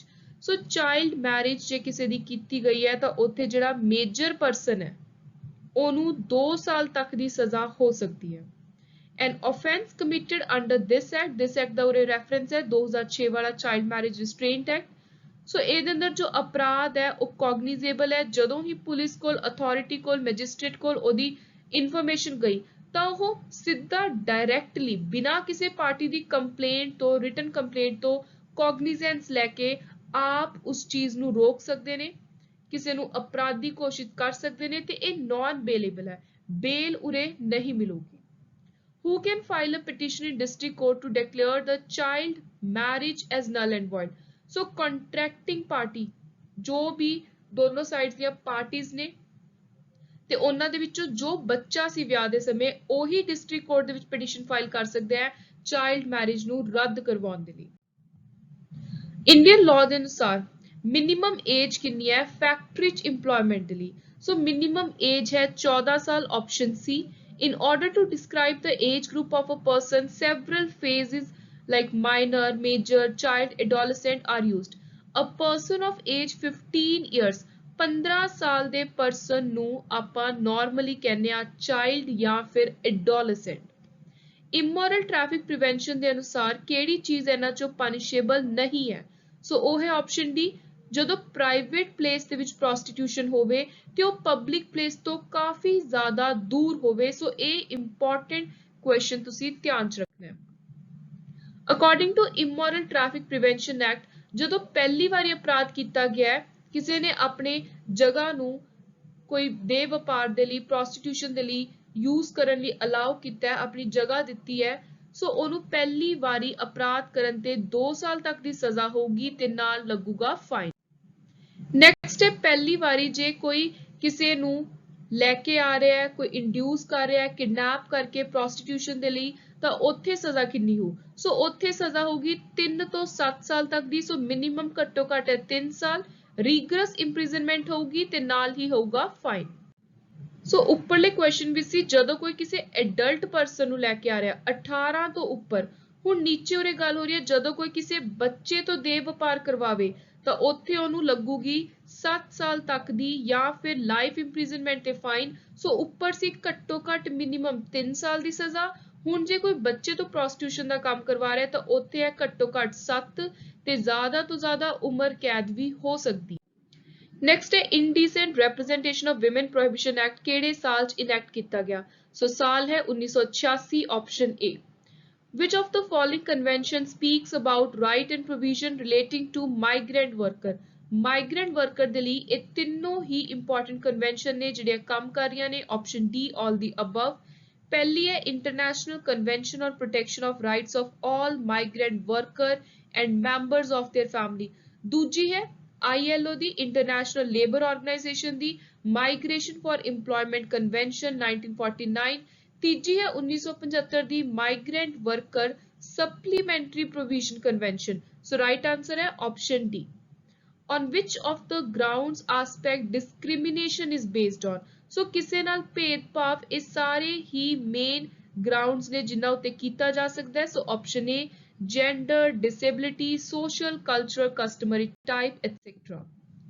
ਕਿਹੜੀ ਇੰਟਰਨੈਸ਼ਨਲ ਕਨਵੈਨਸ਼ਨ ਹੈ ਜਿਹਦਾ ਆਰਟੀਕਲ 1A ਰੈਫਿਊਜੀਜ਼ ਦੀ ਡੈਫੀਨੇਸ਼ਨ ਦਿੰਦਾ ਹੈ? ਜਦੋਂ ਮੈਂ ਤੁਹਾਨੂੰ ਪਿਛਲਾ ਥਿਊਰੀ ਵਾਲਾ ਲੈਕਚਰ ਕਰਵਾਇਆ ਸੀ ਉੱਥੇ ਮੈਂ ਤੁਹਾਨੂੰ ਸਪੈਸੀਫਿਕਲੀ ਦੱਸਿਆ ਸੀ ਕਿ ਮਾਈਗ੍ਰੈਂਟ ਲੇਬਰਰਸ ਹੁੰਦੇ ਨੇ ਜਿਹੜੇ ਜਿਨ੍ਹਾਂ ਨੂੰ ਇੱਕ ਜਗ੍ਹਾ ਤੋਂ ਦੂਜੀ ਜਗ੍ਹਾ ਜਾਣਾ ਪਵੇ ਜਾਂ ਜਿਨ੍ਹਾਂ ਨੂੰ ਕਿਤੇ ਜਾ ਕੇ ਸ਼ਰਨ ਲੈਣੀ ਪਵੇ, ਜਿਹਨਾਂ ਨੂੰ ਆਪਾਂ ਰੈਫਿਊਜੀ ਕਹਿ ਦਿੰਦੇ ਆ, ਉਹ ਸਾਰੇ ਵੀ ਵਲਨਰੇਬਲ ਕੈਟੇਗਰੀ ਚ ਆਉਂਦੇ ਨੇ। ਸੋ ਉਹਨਾਂ ਦੇ ਲਈ ਜਿਹੜੀ ਇੰਟਰਨੈਸ਼ਨਲ ਕਨਵੈਨਸ਼ਨ ਹੈ ਉਹਦਾ ਨਾਮ ਹੈ United nation convention on refugee, ਸਾਲ ਹੈ 1951। ਐਲਡਰਲੀ ਪਰਸਨ ਨੂੰ ਆਪਾਂ ਨਾਰਮਲੀ ਕਿਸ ਏਜ ਗਰੁੱਪ ਚ ਰੱਖਦੇ ਆ? ਸੋ ਐਲਡਰਲੀ ਪਰਸਨ ਹੁੰਦੇ ਨੇ 60 ਸਾਲ ਤੋਂ ਉੱਪਰ ਦੇ। ਯੂਨਾਈਟਿਡ ਨੇਸ਼ਨ ਨੇ ਬਹੁਤ ਸਾਰੇ ਰੈਜ਼ੋਲੂਸ਼ਨ ਕੀਤੇ ਨੇ, ਪਾਸ ਅਡਾਪਟ ਕੀਤੇ ਨੇ ਤੇ ਉਹਨਾਂ ਨੇ ਡਿਕਲੇਅਰ ਕੀਤਾ ਹੈ ਕਿ ਹਰ ਸਾਲ ਕਿੰਨੀ ਤਰੀਕ ਨੂੰ ਇੰਟਰਨੈਸ਼ਨਲ ਏਜਡ ਪੀਪਲ, ਵੱਡੀ ਉਮਰ ਵਾਲੇ ਲੋਕਾਂ ਦਾ ਇੱਕ ਡੇ ਅਲੱਗ ਤੋਂ ਮਨਾਇਆ ਜਾਇਆ ਕਰੂਗਾ। ਸੋ ਇੰਟਰਨੈਸ਼ਨਲ ਏਜਡ ਪੀਪਲਸ ਡੇ ਮਨਾਇਆ ਜਾਊਗਾ 1 ਅਕਤੂਬਰ ਨੂੰ, ਆਪਸ਼ਨ ਸੀ। ਨੈਕਸਟ ਹੈ ਓਲਡ ਪੀਪਲ, ਐਲਡਰਲੀ ਪੀਪਲ ਦੇ ਰਾਈਟਸ ਨੂੰ ਪ੍ਰੋਟੈਕਟ ਕਰਨ ਦੇ ਲਈ ਭਾਰਤ ਸਰਕਾਰ ਨੇ ਕਿਹੜਾ ਐਕਟ ਤਿਆਰ ਕੀਤਾ? ਸੋ 2007 ਦਾ maintenance and welfare of parents and senior citizen act. So option is A. Next is to eradicate and address the adverse situation faced by disadvantaged group of people, United Nations adopted general framework ਤੇ ਉਹਨਾਂ ਨੇ suggestion ਦਿੱਤੇ ਨੇ। ਸੋ ਕਿਸੇ ਨਾਲ ਭੇਦਭਾਵ ਨਾ ਹੋਵੇ ਉਹਦੇ ਲਈ ਇੱਕ ਤਾਂ ਬੇਸਿਕ ਕੰਪਲਸਰੀ ਐਜੂਕੇਸ਼ਨ ਜ਼ਰੂਰੀ ਹੈ, equal pay for equal work. ਦੂਜਾ ਇੰਡੀਪੈਂਡੈਂਟ ਕਮਿਸ਼ਨ ਤੇ ਮੈਕੈਨਿਜ਼ਮ ਹੋਣੇ ਚਾਹੀਦੇ ਨੇ ਅਲੱਗ-ਅਲੱਗ ਕੈਟੇਗਰੀ ਦੇ ਲੋਕਾਂ ਲਈ। ਜਿਵੇਂ ਹੁਣ ਭਾਰਤ ਦੇ ਅੰਦਰ ਨੈਸ਼ਨਲ ਕਮਿਸ਼ਨ ਹੈ ਬੈਕਵਰਡ ਕਲਾਸ ਦੇ ਲਈ, ਐਸਸੀ ਲਈ, ਐਸਟੀ ਲਈ, ਵਿਮਨ ਦੇ ਲਈ। ਸੋ ਉਸ ਤਰੀਕੇ ਨਾਲ ਸੋ ਆਪਸ਼ਨ ਡੀ ਆਲ ਦੀ ਅਬਵ। ਨੈਕਸਟ ਹੈ ਨੈਸ਼ਨਲ ਕਮਿਸ਼ਨ ਫॉर ਵਿਮਨ ਨੂੰ ਲੈ ਕੇ ਕਿਹੜੀ ਸਟੇਟਮੈਂਟ ਸਹੀ ਹੈ? ਸੋ ਇਹਨਾਂ ਦੇ ਵਿੱਚੋਂ ਸਿਰਫ ਆਪਸ਼ਨ 1 ਸਹੀ ਹੈ ਕਿ ਇੱਕ ਸਟੈਚੂਟਰੀ ਬਾਡੀ ਹੈ ਜਿਹੜੀ ਹਰ ਤਰ੍ਹਾਂ ਦੀ ਔਰਤਾਂ ਨੂੰ ਲੈ ਕੇ ਜੋ ਵੀ ਪਾਲਿਸੀਆਂ ਬਣਾਉਣੀਆਂ ਹੁੰਦੀਆਂ ਨੇ ਉਹਨਾਂ ਦੇ ਵਿੱਚ ਸਰਕਾਰ ਨੂੰ ਐਡਵਾਈਸ ਦਿੰਦੀ ਹੈ। ਸੋ ਆਪਸ਼ਨ ਏ। ਸੈਕਿੰਡ ਆਪਸ਼ਨ ਗਲਤ ਹੈ ਕਿਉਂਕਿ ਅਲੋਕ ਰਾਵਤ ਚੇਅਰਪਰਸਨ ਨਹੀਂ ਹੈ, ਮਿਸ ਰੇਖਾ ਸ਼ਰਮਾ ਕਰੰਟ ਚੇਅਰਪਰਸਨ ਹੈ। ਇਹ ਵੀ ਤੁਸੀਂ ਯਾਦ ਰੱਖਣਾ ਹੈ। National commission for women. Which of the following is not matched correctly? ਸੋ ਇਹਨਾਂ ਦੇ ਵਿੱਚੋਂ ਜਿਹੜਾ ਈਅਰ ਗਲਤ ਹੈ ਉਹ ਆਪਸ਼ਨ ਸੀ ਨੈਸ਼ਨਲ ਬੈਕਵਰਡ ਕਲਾਸ ਕਮਿਸ਼ਨ 2002 ਵਿੱਚ ਨਹੀਂ ਆਇਆ, ਬਾਕੀ ਫਰਸਟ, ਸੈਕਿੰਡ ਐਂਡ ਡੀ ਇਹ ਤਿੰਨੋਂ ਸਹੀ ਨੇ। ਸੋ ਇਹਦਾ ਈਅਰ ਸੀ 1993। ਨੈਕਸਟ ਹੈ ਇਹਨਾਂ ਚੋਂ ਕਿਹੜਾ ਸੰਵਿਧਾਨਿਕ ਬੋਡੀ ਨਹੀਂ ਹੈ? ਸੋ ਉਹ ਹੈ sorry which is the constitutional body. So ਜੋ ਸੰਵਿਧਾਨਿਕ ਬੋਡੀ ਹੈ that is option D ਜਿਹਦੀ ਸਪੈਸੀਫਿਕਲੀ ਕਨਸਟੀਟਿਊਸ਼ਨ ਚ ਗੱਲ ਹੁੰਦੀ ਹੈ। ਸੋ ਕਨਸਟੀਟਿਊਸ਼ਨ ਦੇ ਅੰਦਰ ਆਪਾਂ ਨੇ ਪਿਛਲੇ ਲੈਕਚਰ ਚ ਪੜਿਆ ਸੀ ਕਿ ਕਿਹੜੇ ਆਰਟੀਕਲਸ ਨੇ ਜਿਹੜੇ national commission for schedule caste ਦੀ ਐਸਟੈਬਲਿਸ਼ਮੈਂਟ ਦੀ ਗੱਲ ਕਰਦੇ ਨੇ। ਬਾਕੀ ਜਿਹੜੇ ਉੱਪਰਲੇ ਕਮਿਸ਼ਨਸ ਨੇ ਇਹਨਾਂ ਦੀ ਕੋਈ ਵੀ ਕਨਸਟੀਟਿਊਸ਼ਨਲ ਰੈਲੇਵੈਂਸੀ ਨਹੀਂ ਹੈ। Which constitution amendment has recommended the establishment of commission for SC/ST? ਸੋ ਜਿਹੜੀ ਅਮੈਂਡਮੈਂਟ ਤੋਂ ਬਾਅਦ SC/ST ਦੇ ਲਈ ਅਲੱਗ ਤੋਂ ਕਮਿਸ਼ਨ ਤਿਆਰ ਕੀਤੇ ਗਏ ਉਹ ਹੈ 65th amendment, option B. Next ਹੈ when was National Scheduled Tribe Commission set up? So national schedule tribe commission setup ਕੀਤਾ ਗਿਆ ਸੀ 2004 ਵਿੱਚ। ਆਰਟੀਕਲ 330 ਤੋਂ 342 ਹੈ ਜਿਹੜਾ ਸੰਵਿਧਾਨ ਦੇ ਇਹ ਕਿਸ ਚੀਜ਼ ਨਾਲ ਰਿਲੇਟਡ ਨੇ? ਸੋ ਇਹ ਆਰਟੀਕਲਸ ਨੇ ਰਿਜ਼ਰਵੇਸ਼ਨ ਤੇ ਰਿਪਰੈਜ਼ੈਂਟੇਸ਼ਨ ਆਫ SC ST ਇਨ ਲੋਕ ਸਭਾ, ਇਹ ਇੰਪੋਰਟੈਂਟ ਆਰਟੀਕਲਸ ਨਾਲ ਰਿਲੇਟਡ ਆਪਾਂ ਪਿਛਲੇ ਲੈਕਚਰ ਵਿੱਚ ਦੇਖ ਚੁੱਕੇ ਹਾਂ। ਸੋ ਲਾਸਟ ਕੁਐਸਚਨ ਹੈ, ਚਾਰ ਆਪਸ਼ਨਸ ਨੇ ਇਹਨਾਂ ਦੇ ਵਿੱਚੋਂ national commission of schedule caste ਦਾ ਕਿਹੜਾ ਆਪਸ਼ਨ ਫੰਕਸ਼ਨ ਨਹੀਂ ਹੈ? ਸੋ ਉਹ ਹੈ option C to submit the report to PM related to protection of SC। So prime minister ਨੂੰ ਕੋਈ ਰਿਪੋਰਟ ਨਹੀਂ ਦੇਣੀ ਹੁੰਦੀ, NC SC ਨੇ।